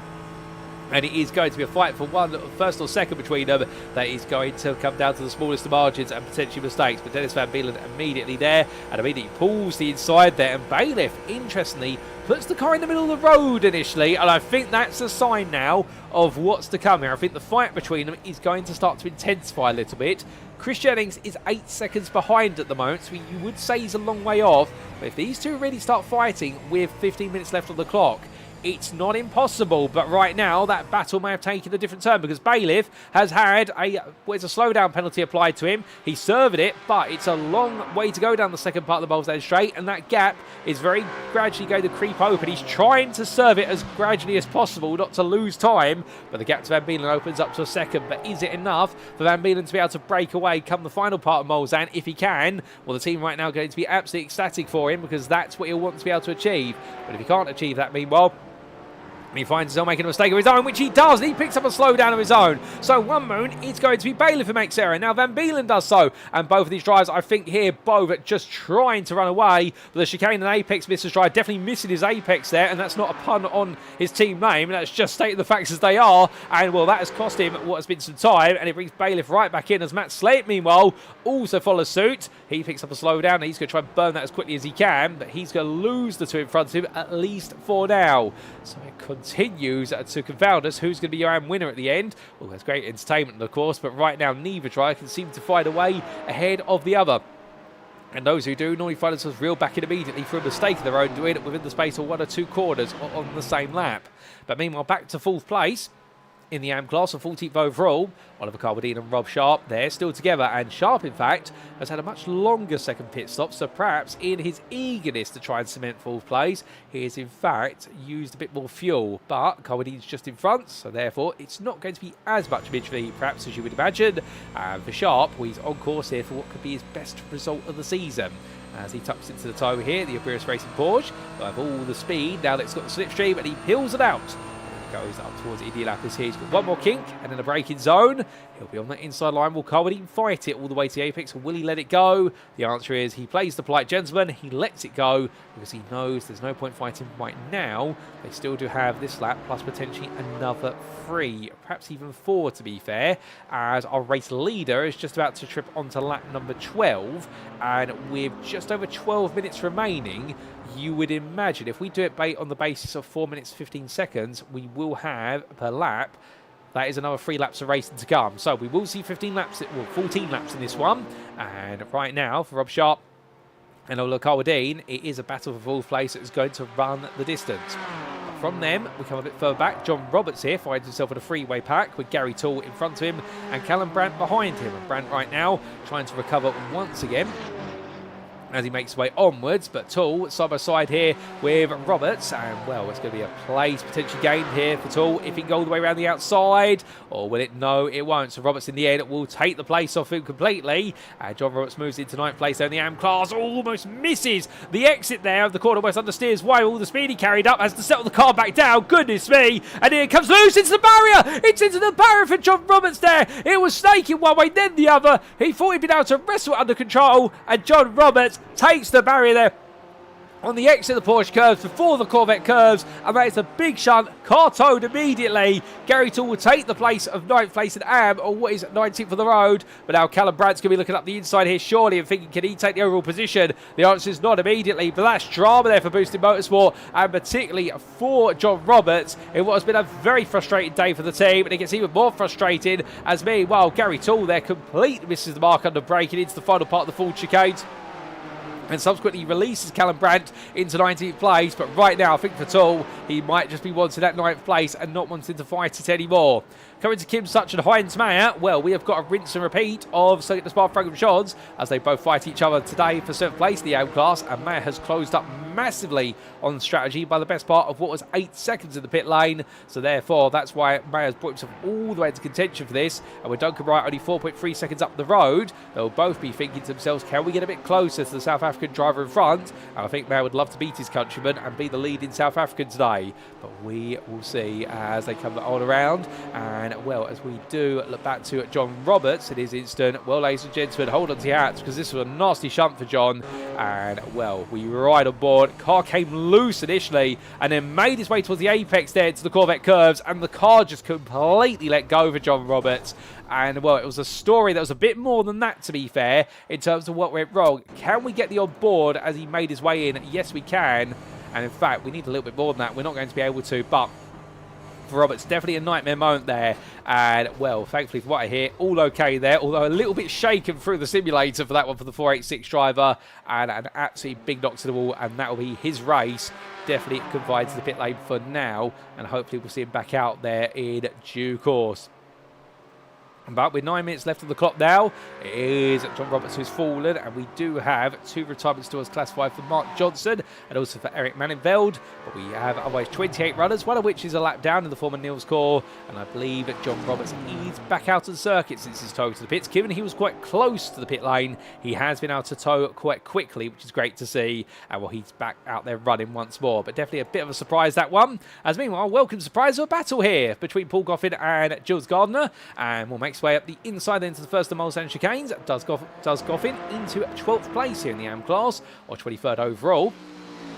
Now they make the way down the second part of Mulsanne, and well, for Jules Gardner, does he think he can get back ahead? The answer at the moment seems to be no. That gap is 4.5 tenths. It's not really closing. I wonder whether potentially he's trying to save some fuel behind at the moment, the Fletcher Aviation machine, or whether potentially he's nursing a bit of a problem with the car because he's not close enough to really look for another opportunity. Alternatively, the only other thing would be for the privateer is that he's fancied his chances on the final run towards Indianapolis, which is one game you can play, as that's not how you take the second moles down chicane for Paul Goffin. He runs out a bit wide there, but he brings it back together, but unfortunately he does pick up a slowdown, and for Gilles Garner, he takes the place back there, and well, doesn't have to do too much there. He lets Paul Goffin make the mistake for him.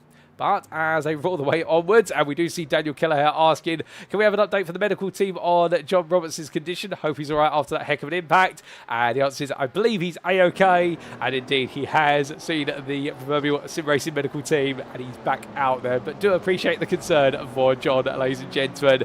And indeed, I think he's all okay. And now just getting back behind the car, trying to get himself back up to speed and get some points on home. But as we do have Heinzman and Kim Such together here, well, right now it's going to be the doctor's order of the day for these drivers in terms of making sure to try and get some points on home. But man and Such together. And in fact, for Kim Such, that's a black flag.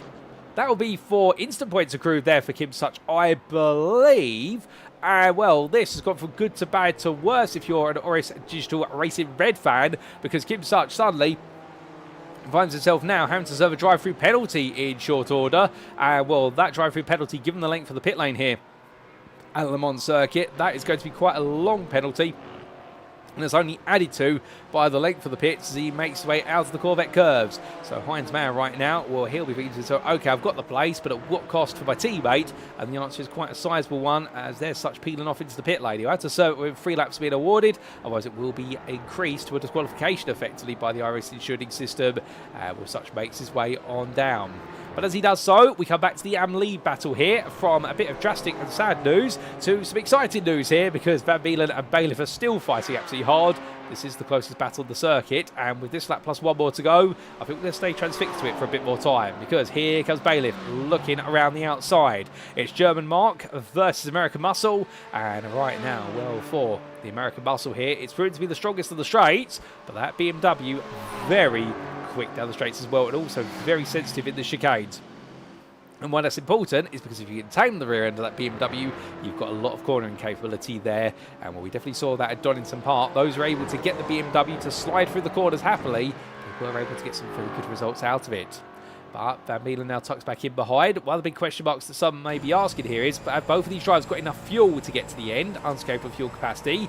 They may have decided to short fuel to just try and gain a bit of a tactical advantage, but Van Beelen now moves back ahead here as they make the way down. And meanwhile, you see Bailiff there. Does he tuck in? No, he doesn't. The Win It or Bin It racing driver now. Well, he does the end tuck back in, but not just before they get to that braking zone. Indeed, right on the cusp of the braking zone, he says to the chicane Apex Mr. Driver, okay. And I think this is all mind games here that try to get each other to make mistakes. Van Beelen definitely does. He almost picks up a slowdown penalty there for his indiscretion coming out of the moles down chicanes. And now they're side by side once more. And meanwhile, behind catch up is Matt Slade. He's already gained 3 tenths of just 1 corner.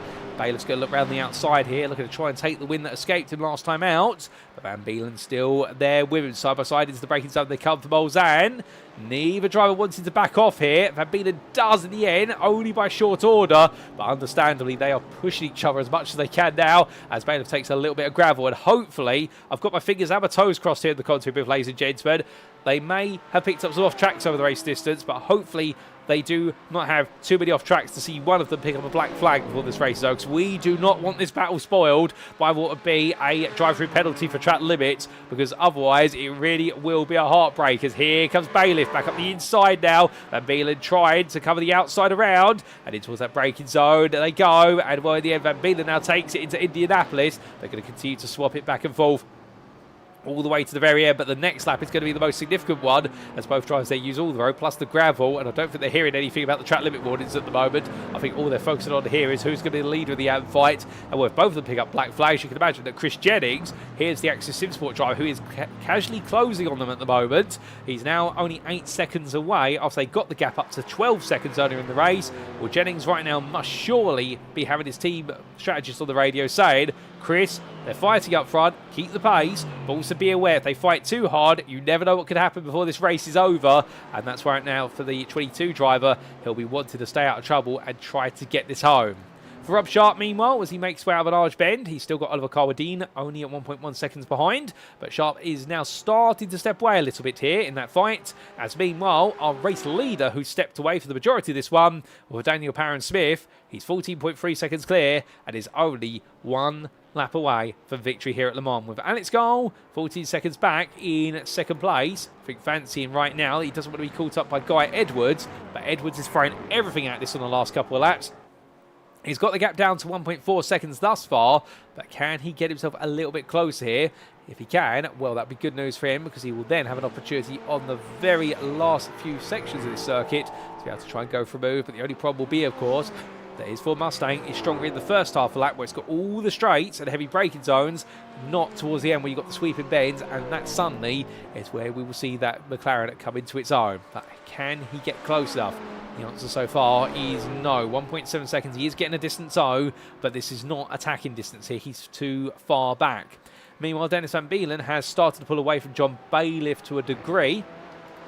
1.2 seconds is the gap between these two as they made the one to the final lap. But Van Beelen makes it a bit wide. They're coming for the S's. And as he now heads up towards Techerouge, he'll be kicking himself for that one, because what was looking to be a stapled on gap there, potentially for victory, as John Bailiff slides his way through Techerouge, runs out wide. And as he does so, that's going to be a slowdown for John Bailiff. And as a result, surely not. It's not going to be another opportunity wasted for Dennis Van Beelen. He will see Bailiff will fall away. He'll tuck in behind Matt Slate will Bailiff, and he will hope the Regenta Sim Racing driver can pull him along, but that's a 2-second gap now, and all Van Beelen does to do at this point is not make any errors, and that and win may now be in his hands. But will he let it slip, or will he hold on to it? We'll have to see. He's still got 2/3 a lap to go here. It's a long way, 6 miles still for Van Beelen, and everything is possible until the very end. But goodness me, that was a big slide loose there from John Bailiff. I think too much eagerness with regards to the throttle pedal and not enough brake, but you can understand he was absolutely trying to chuck it at the corner and hoping that something would stick in a very light car with worn tyres.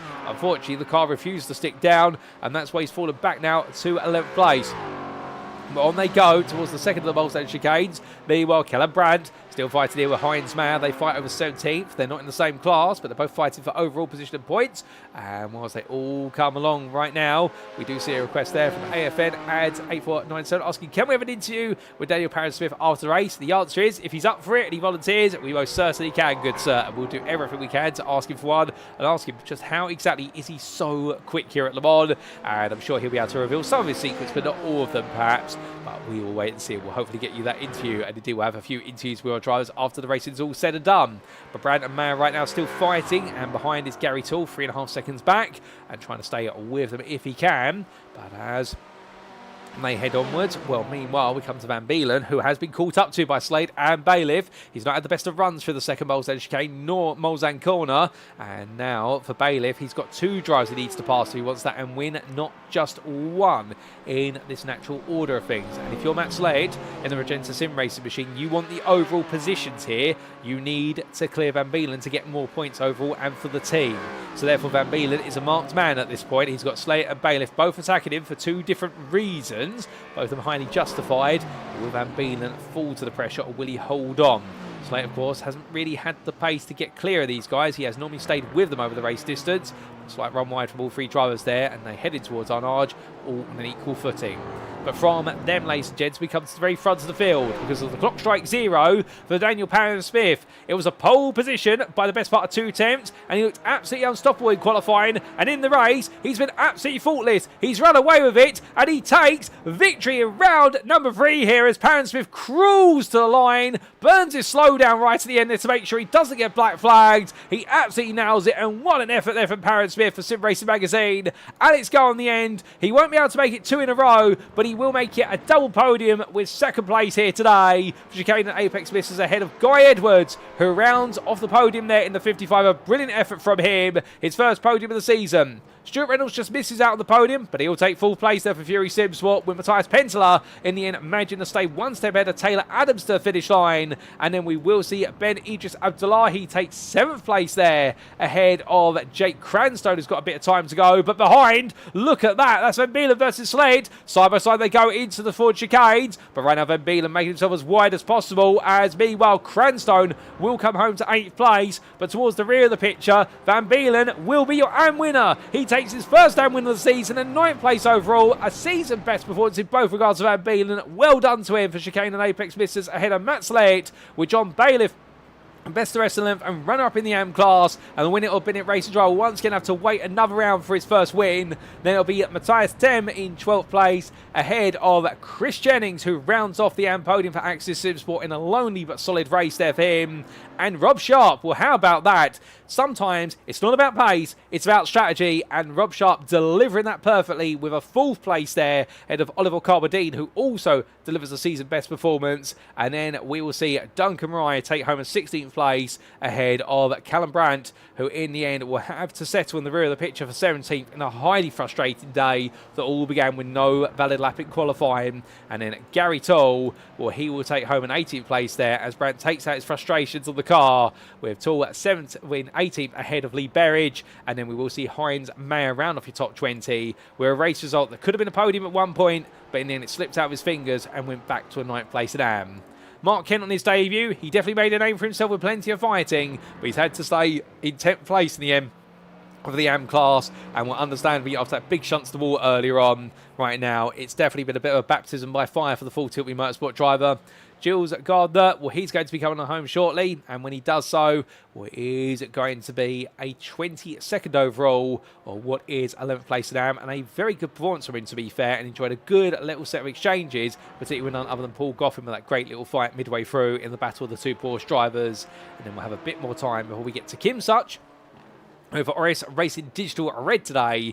Well, it didn't quite work out for him. In the end, he had to settle for 23rd with that black flag, scuppering his chances to try and change Heinz Mayer for 9th place. And then it'll be John Roberts just behind him there. In a very frustrating day for Boosted Motorsports, he takes 24th ahead of Paul Goffin, who will gradually creep his way through the last couple of corners. He'll be one of our very last finishers of this race as he makes his way then towards that timeline, and when then it goes 14th after major error cost him dear, but still plenty of enthusiasm, and that's what we love to see.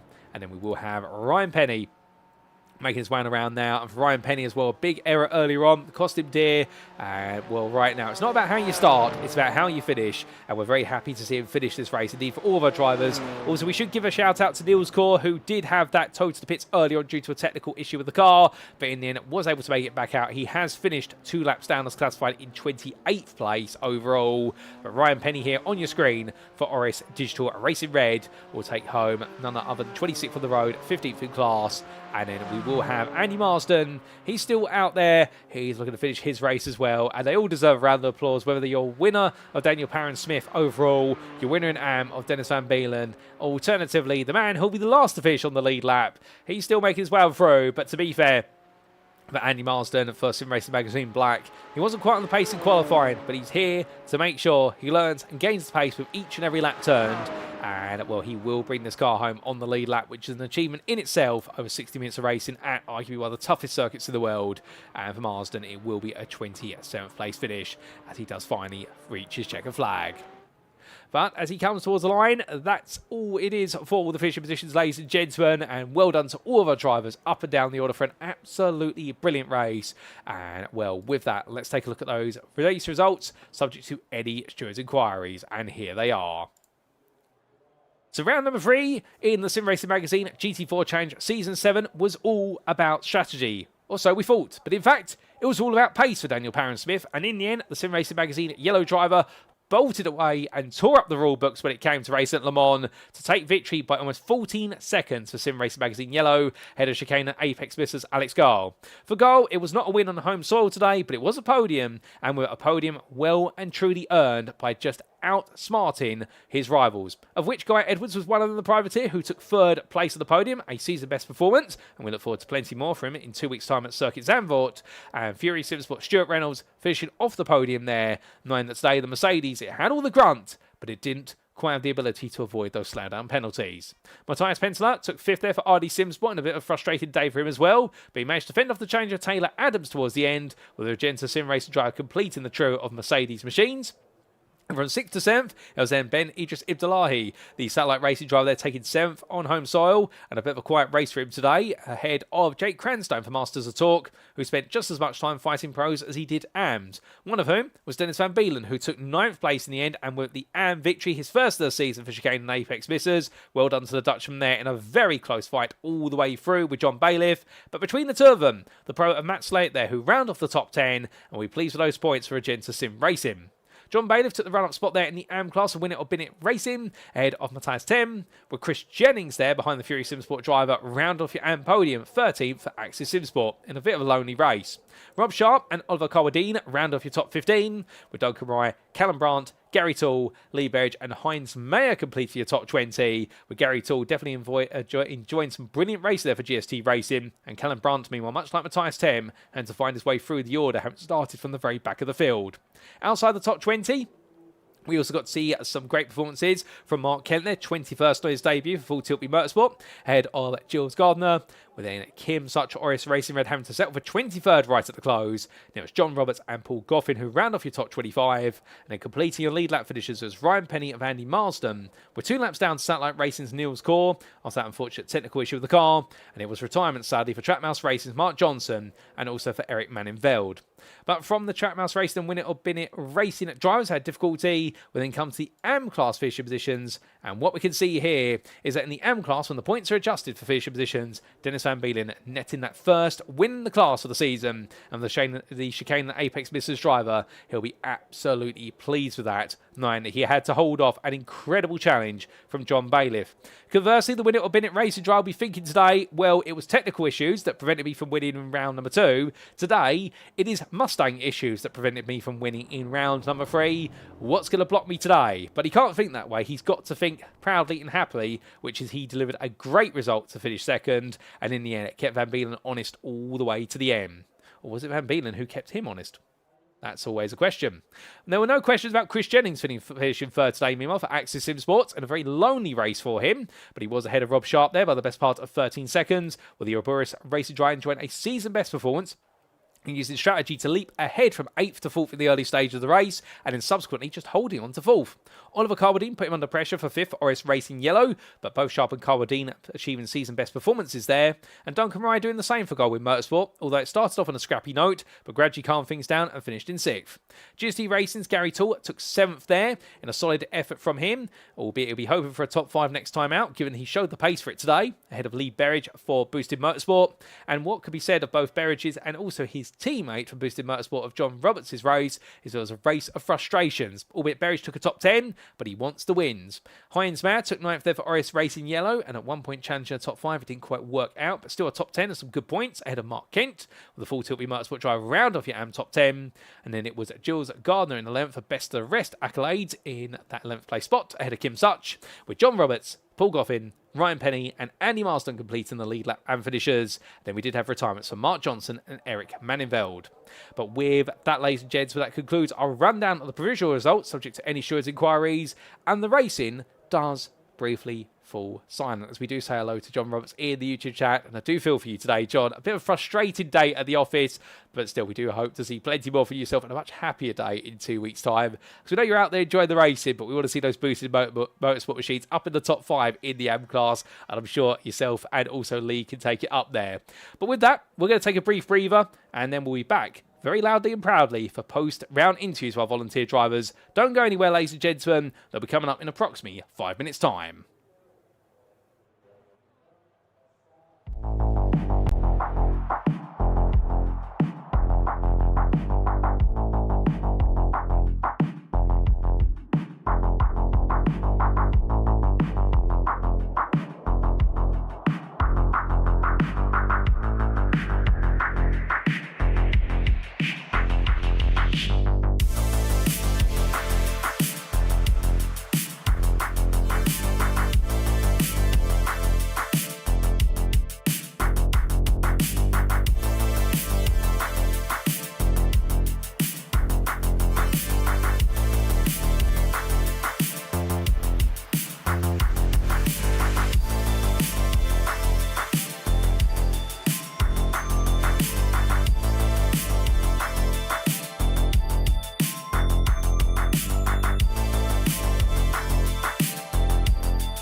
Alrighty, ladies and gentlemen, without further ado, it is time for post-round interviews. And where better to start than at the very front of the field with our race winner. He joins me now in the interview room. It is none other than Daniel Parron-Smith. Good evening to you, Daniel. And firstly, allow me to ask on the behalf of everybody, how on earth are you so quick at Le Mans? That was incredible. Yeah, man. Le Mans is a good track for me. I've done quite a bit of iRacing around there, and the Mustang in the straight lines is unbelievable. So once I broke the toe at the start, I knew if I just kept not missing any corners or doing any mistakes, I knew I could just pull the gap slowly. So yeah, it was really nice. Oh, I say, so it looked really nice and comfortable for yourself out there. Although, talking a little bit about the pressure of trying to put laps together both in the race and also qualified. One thing we saw throughout the race distance for many, and even for yourself right at the end of the race, yellow flags. So in other words, what we get as yellow flags, but slowdown penalties, if you will, for track limits. We saw a cheeky one for yourself right at the end, but otherwise you were faultless to a T. I mean, how do you manage that mental pressure knowing at 1 millimetre too wide and you suddenly invalidate a lap in qualified, or you pick up a very nasty slowdown down the Mulsanne Straight, for example? Yeah, well, that's literally it. That's the only slowdown I had at the end, so I had to back off right at the end. But yeah, I think the more fact that I knew the car had a lot more power on the straights than Alex's. So I knew I didn't really put that pressure on myself. And even right, if I just go slightly a bit wide and maybe not slam the curb as much, I knew I could pull away on the straight. But yeah, I'll just try to keep cool the whole race and just bolt the laps together. But I did not expect to be this fast, if I'm being totally honest. I thought I was going to be around P6, P7 at best. And then in quali, I writ off my first 2 laps. I got off track, so I was like, oh, this is going to be another one again. And then I put in the lap and I was like, oh, that'll be like P6. And I went P1. So I was like, flip, I've got the pace. So yeah, man, it was good. It was absolutely incredible. I mean, a phenomenal lap for pole position. And then talking out the race, as you mentioned there, you really prided yourself in looking to break away nice and early on and break out the pack. Was there a particular gap you were looking for at which point you thought, you know what, we're going to make the break now and I can just walk off with this? Well, I knew with the starts, if I obviously I'm leading the start, so I knew if I could just get a second gap at the start, they couldn't catch me in the toe because of the power advantage on the straight. So I got the 1.4 seconds going into the chicane, and I was like, right, this is it now. I just got to keep my head down and keep focused and forward. Well, you managed to achieve it quite early on and then gradually extracted more and more of a gap as the race went on. I mean, at what point do you think to yourself, okay, I've got enough of a gap now, that's it? Because at some point, you're almost 15 seconds clear. Yeah, well, I thought it was going to be close because Niels was right on me. And to be fair, before his, obviously, unfortunately, his internet cut out. It's bad for him. But he was actually starting to catch me a bit, so I was like, oh, here we go. If he gets in the toes, this is it. But then, obviously, I got a slowdown, then he got a slowdown. And then his internet cut out, so that was it. And I was like, oh, I've got the gap now. So the pressure lifted and I just sort of cracked on. Well, it was unfortunate for Niels' core because, like you say, he was keeping you honest for a good portion of the early stage of the race. But one driver's loss is another's gain. And for yourself, it was gains all the way. And, of course, over the distance, very familiar with this Ford Mustang.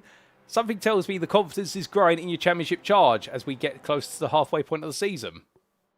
Yeah, 100%. I knew going into this that the Mustang had the straight line speed, so I knew this would be probably one of my best tracks if I had a chance of getting a good result.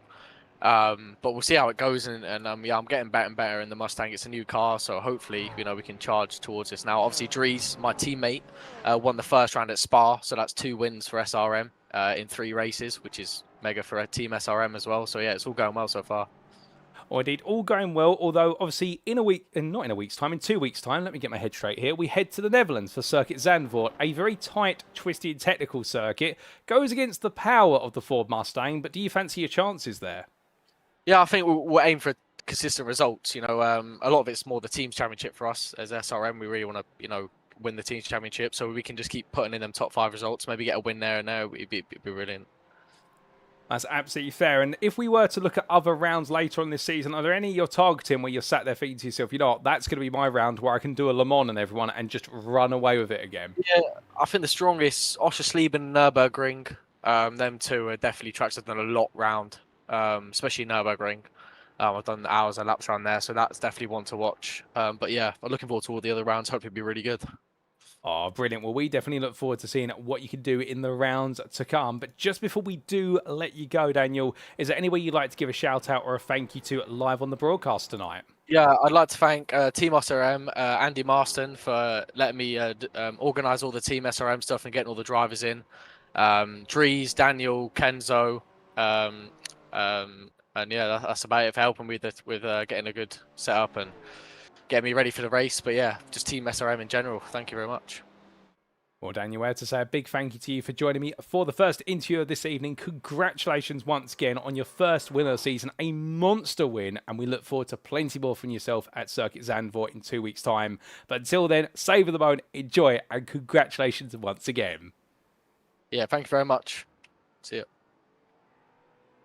So hearing there from our race winner overall in Pro, ladies and gentlemen, at Sim Racing Magazine Yellow's Daniel Parron-Smith, a monster drive today. And staying there quite abruptly, it was all about making sure not to invalidate those track limits, to get the car on pole, of which the first few laps he put together in qualifying were invalidated, and it only needed one to click. He got it to click, and in the race, it was the same thing. Keep it in the track limit, use the power of the Ford Mustang, and pull away. And as we can see here in the pictures on your screen, of course, the one driver who is never quite pulling away from was the BMW M4 from none other than Niels Kor, who in the end, unfortunately, pulled himself out of the equation with the technical issue with the car. And well, for Daniel Parron-Smith, it was a fortunate break there that enabled him to really stand strong and run away from the rest of the field. Now, many will ask a what-if question there. Would he have still been able to break away if we had seen Niels Kor stay with him and he did not have the issue? Well, that's a what if, but what we can definitely say with certainty is once Kor was out of the equation, for Parron-Smith, a first win was definitely on the cards. And he fancies his chances for the team in the Team's Championship there, and really emphasising the focus first and foremost on the Team's Championship, with his teammate Dries van Langendonk taking the win in the season opener, and well, fancying his chances at Circuit Zandvoort, not necessarily for the win, but for a good result, and also later in the season, fancying a good number of the circuits, including the Nürburgring and Oschersleben. So he's going to be one to watch out for, and I do wonder where we'll start to see a run of podiums for him. But we'll find out, ladies and gentlemen, in due course. And speaking of finding things out, well, we're only moments away from finding out who our second interview of the day is. Don't go anywhere. We'll be back very soon.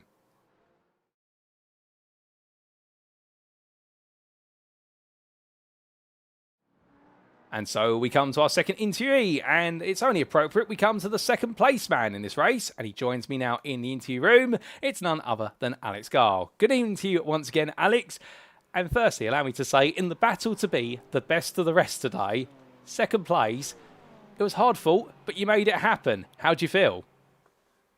Hi, Paul. Yeah, I didn't really expect it because last week I thought, okay, 2 weeks ago, this is going to be such a bad round with the big long straights on Le Mans at my little engine car. And of course, I mean, we saw I couldn't really do anything with the Mustangs and the BMWs from a top speed standpoint. I was like 3-4 kph down, but I was quite lucky in the race to have like Stewart and everyone like having kind of slowdowns and stuff, or not being as quick, and then I just made it happen. I mean, it was really difficult to the end because I didn't really know what was gonna happen with guide words behind.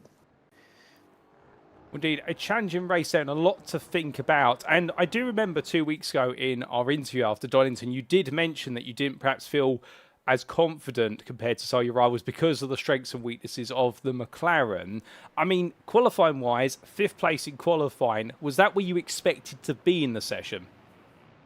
Sort of, yeah. I mean, we've used a lot of kind of tactics to get the draft together between Niels and I.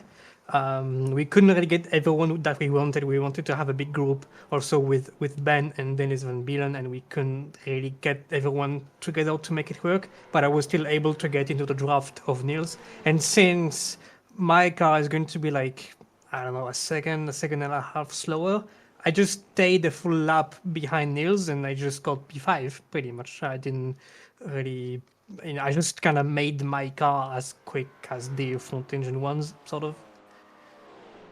I see. So in the end, slipstream worked out, put you comfortably inside the top 5 in qualifying. Now, in the race, of course, we'll talk a little bit about how things changed when we had the unfortunate temporary retirement of Niels Kor. But In the early stages, it looked as though it was a game of trying to hang on to the back of both Guy Edwards and Niels to a lesser extent. Was that always the plan, just to try and hang on and try and do perhaps a bit of fuel saving, or at least gain the straight line speed? It was a bit of damage control, sort of, because at the start, I didn't really expect much, but when I saw everyone was really quicker than me, I thought, oh my god, that's it. I'm gonna get to P5, like behind a Guy or Stuart, and I'm gonna just drop slowly, lose the draft, and that's it for me. And that's not really what happened. I was able to keep up because I was doing a bit less mistakes. But yeah, I mean, almost helped me when Niels had the disconnection, because that meant that Stuart had no draft anymore, and then it was like we were able to kind of all stick together and kind of trying to see what was going to happen. At some point, I saw there was Guy Edwards, then behind there was Stuart, and I was behind Stuart, and Stuart was lifting a lot before the first pit stop, and I was always almost ramming into the back of him, like almost every corner, because I was really between, do I stay behind and save fuel with him, or do I just dive bomb everyone and try to get the lead and get to the pit entry leading the pack? And I should have probably done that, because I was really way quicker into the pit entry. Well, indeed, interesting. I really appreciate the insights. And on that, of course, when you're surrounded by Ford Mustangs and Mercedes, V8 machinery with a lot of grunt on the straights versus your own, I mean, it must have felt a little bit weird, because we know you as a bit more of a strategy driver. You're very good at looking after the car and looking after the fuel tank. And in the pit stops, we saw that again, particularly after the second pit stop, where you seemed to make up a lot of time in the pits. I tried my best. I was really calculating. I don't really have a fuel calculator on me, apart from the auto fuel one for my racing. So I was really making plans in my head, kind of knowing, okay, I'm using sort of like 6.3 liters a lap. I know we're going to have 14 laps because this is way too long for 13. So I was already making a plan in my head. I'm going to go into the pits with 4 liters, so I can use. In the end, I refueled 23. And I crossed the line with 0.2 and almost stuttering on the line. So it was really the right amount. And I needed that, because otherwise it would have been really difficult. Yeah. Well, you absolutely nailed it on fuel, it must be said. And with regards to that second pit stop in particular, with Stuart Reynolds having to spend a bit more time in the pits, as did Guy Edwards, we saw you come out at the end with a 2-second gap almost. I mean, at that point, did you think for the final 15 minutes of the race, as long as I don't make a mistake, I've now got this second place? Or were you still worried that that Ford Mustang might just catch you? Oh no, it was the Damocles sword over my head. I was really not sure I would keep up the P2, because I knew that car is faster in a vacuum, like in theory it's faster, and I have to be like perfect on the last 4 laps to make it work. I kind of managed to do as best as I could, because essentially they're so fast in the straight. If I get behind, like if I get past, the issue is they drop me even if I'm behind them. So there is no way I can overtake them unless they like brake really early or something, or really make an aggressive move. So I had to stay in front, and at some point, I think with 2 laps to go, I almost lost the car into the Indianapolis corner on lap 12, I think. And I remember Guide was 2.2 behind, and I almost lost the car. It was 1.4 behind, and I'm like, oh my god, this is over. It's gonna be in draft, and that's it. And I managed to drive quite well in the end to make it work, and then he kind of wasn't in the zone as much, and that worked out. But it was a bit stressful because I thought I could lose the P2. Yeah. Oh, goodness me, no doubt about it. I mean, you just telling me about it's causing me stress and worry to listen to it, but that's what happens at such high speeds, and a brilliant effort from yourself in to bring home a second place. So with that, you've now passed the test of straight line speed at Le Mans, probably one of the toughest tests that you and the McLaren are going to see this season. So surely, when we head to Zandvoort in 2 weeks' time, you must be thinking, okay, we're back where the McLaren feels comfortable. Yeah, I think the next ones are Zandvoort and Schlosslieben. That's perfect for me. I mean, I really enjoyed those tracks, and I think the car's gonna do well on it. So I might even practice a little before it to make sure that I can actually make a good lap on it. Yeah, I'm really happy to drive those. Oh, fantastic. Well, we look forward to seeing whether you can at least return to the podium again in the next 2 rounds, if not return to winning ways. But just before I do let you go, Alex, is there anyone you'd like to give a shout out or a thank you to live on the broadcast tonight? I mean, I'm going to thank my teammate for a win in the class, and I'm going to thank you, the SRM team, also for handling the qualification incident, let's say.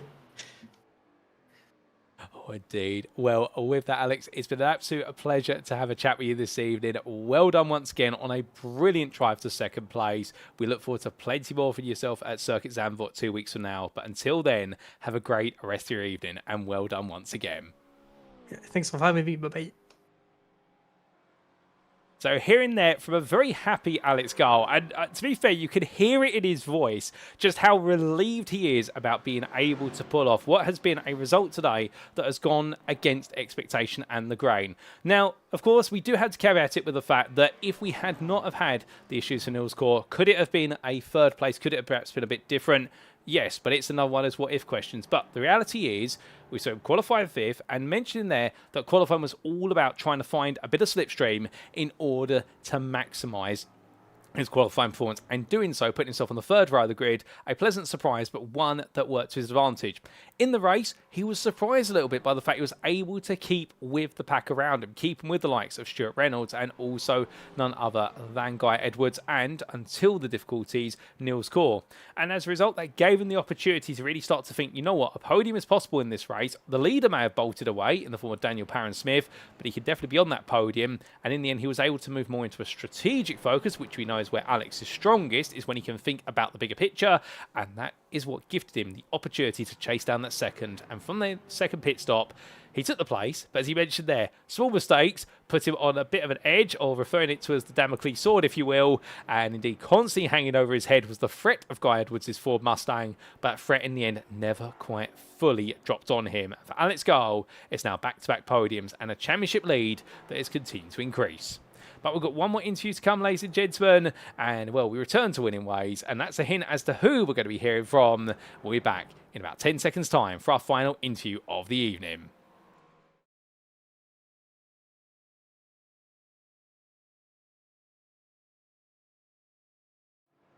And with that, ladies and gentlemen, we return to winning ways because we come to your AM winner. He joins me now in the interview room, and it's none other than Dennis Van Wielen.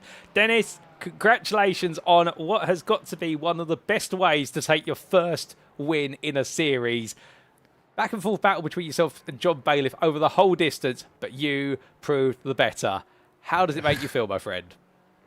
Yeah, it's amazing. The P1 itself is great, but also how we got it with pretty crappy qualifying, to be honest, and then just fighting our way back and having a titanic battle for, I think, 80% of the race with John Bailiff, and that was super fun.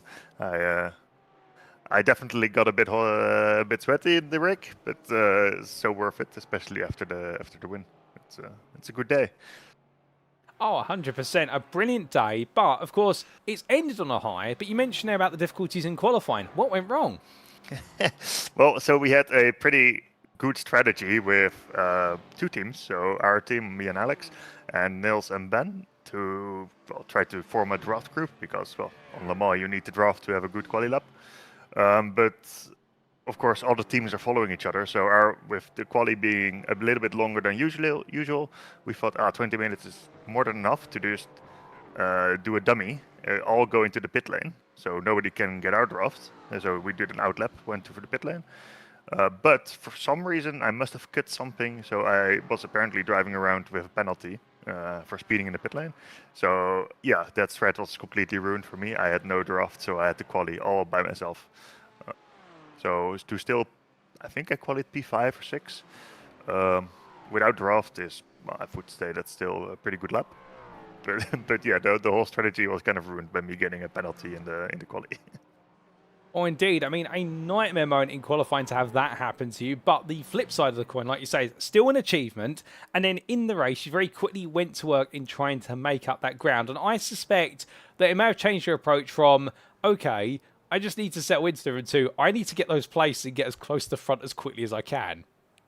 Oh yeah, certainly. Like the race start at Le Mans is always a bit. I try to be a gentleman on Le Mans by staying nicely single filed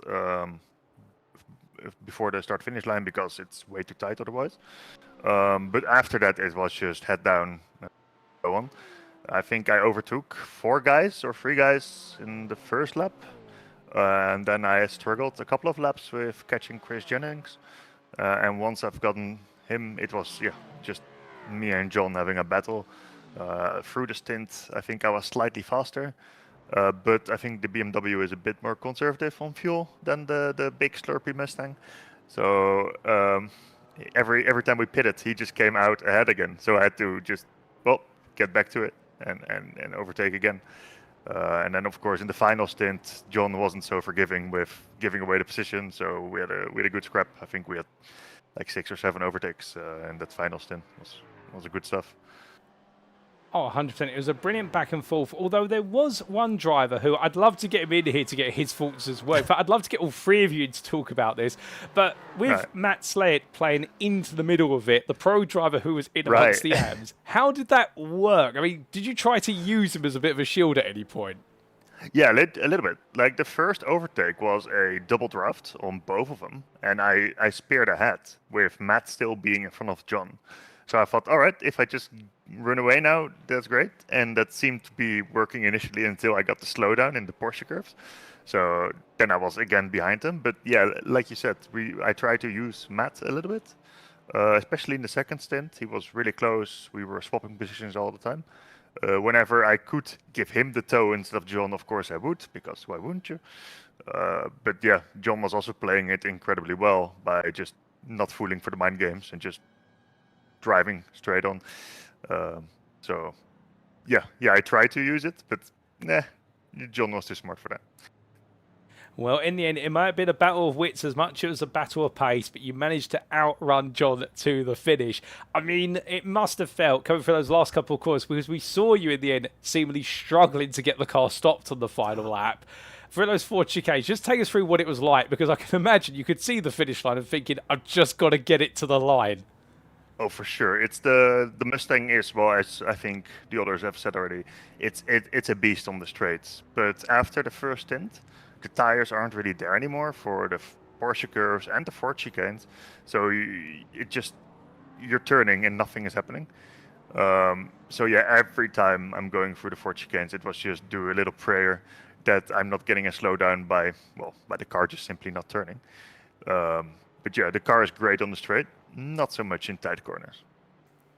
Well, you made it work in the corners, even if it's not. And it means emerging now from round number 3, you go into the midway point of the season almost with a first win on the board, some good points coming your way, and you're off to home soil in 2 weeks' time for Circuit Zandvoort. What can we expect from you there?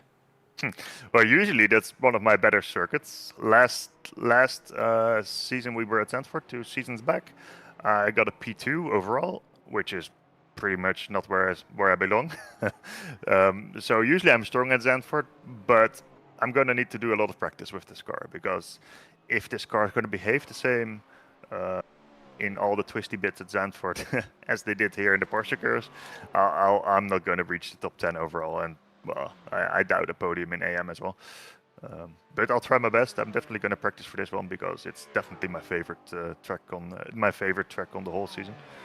With Le Mans coming a close second, which was visible. Oh, goodness me. We look forward to seeing whether you can achieve that, because to be fair, with the confidence you take from today, I definitely think you'll be itching for another solid performance in 2 weeks' time. But just before I do let you go, Dennis, is there anybody you'd like to give a shout out or a thank you to live on the broadcast tonight? Yeah, for sure. First off, Niels for making this awesome livery you're seeing on the broadcast right now. Every season he just makes me a new livery, so thanks for that. And our sponsor of the team, Crego Setup Shop, for delivering awesome setups for the whole team. And of course my teammate Alex Gall for scoring amazing points for the whole team, whole season long. So yeah, those guys. Well, Dennis, it's been an absolute pleasure to have you join me in the interview room to talk about your first win of the season. We look forward to seeing plenty more action from yourself at Circuit Zandvoort in 2 weeks' time. But until then, savour the mode, enjoy it, well done once again, and have a great rest of your evening. Thank you so much for the broadcast, and have a good evening yourself.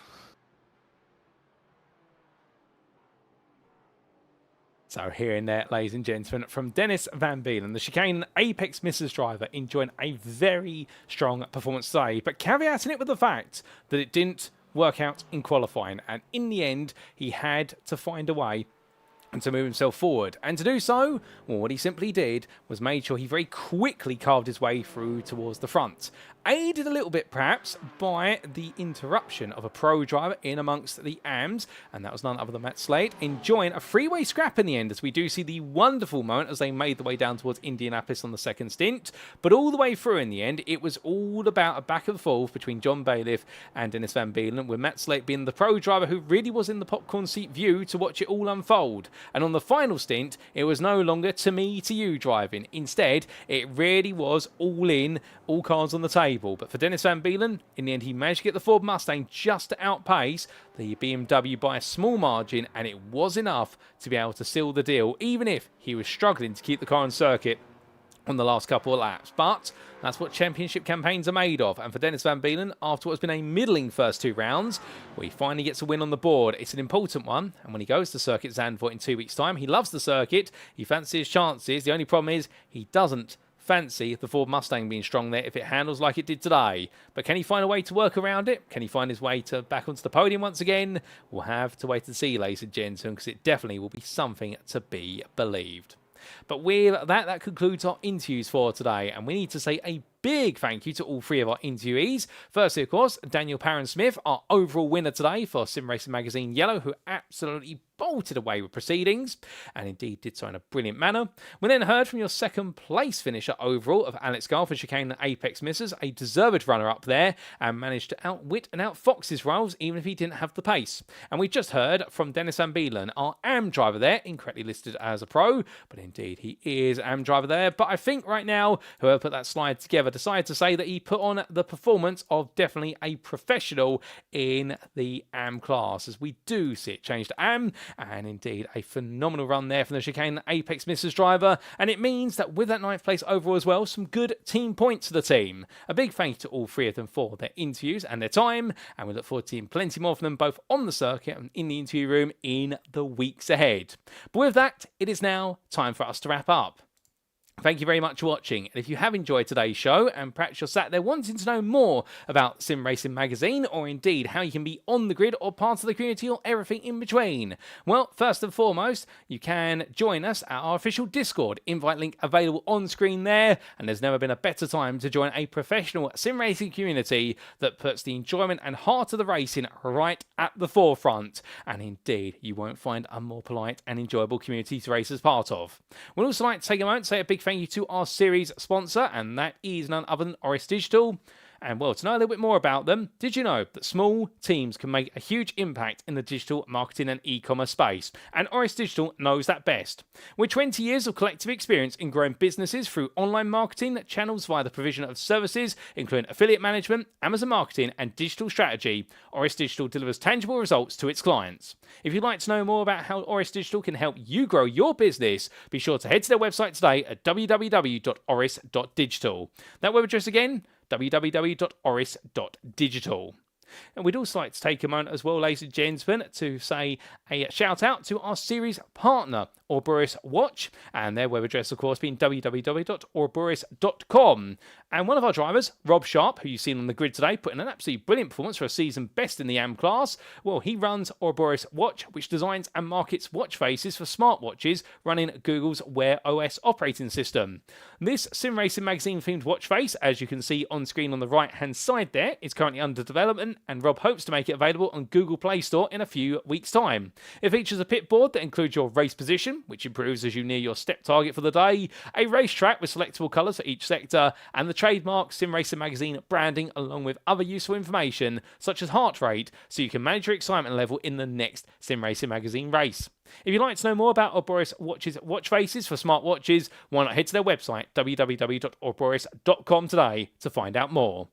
But if you want to find out more about how the season continues, well, ladies and gentlemen, set your watches for 2 weeks' time, because in round number 4, we make our way to the Netherlands for Circuit Zandvoort's Grand Prix circuit. On Tuesday, the 18th of November 2025, we go from a circuit that's all about strategy and the straights to one that's all about knife fighting through the corners. And who is going to prove themselves the master of the handling circuit and come away victorious along the Dutch coastline? In the overall championship, Daniel Parent-Smith has secured a win. So has Alex Gall, and so has none other than Dries van Langendorp. 3 different winners in 3 races, and the same can be said in the AM class. Therefore, it's all to play for. And at Circuit Zandvoort, will we see our first repeat winners, or will we see a new name take to the top in both AM and overall? We'll tune in then to find out. But until then, we have been Sim Racing Magazine. This has been the GT4 Change Season 7, and I have been your host and commentator, Paul Walsh, also known as TX141 or Britain Spit, depending on what media you follow me on. Until next time, remember to stay safe, stay well, stay smiling, and most importantly, ladies and gentlemen, like our drivers, remember to stay on track. Good night.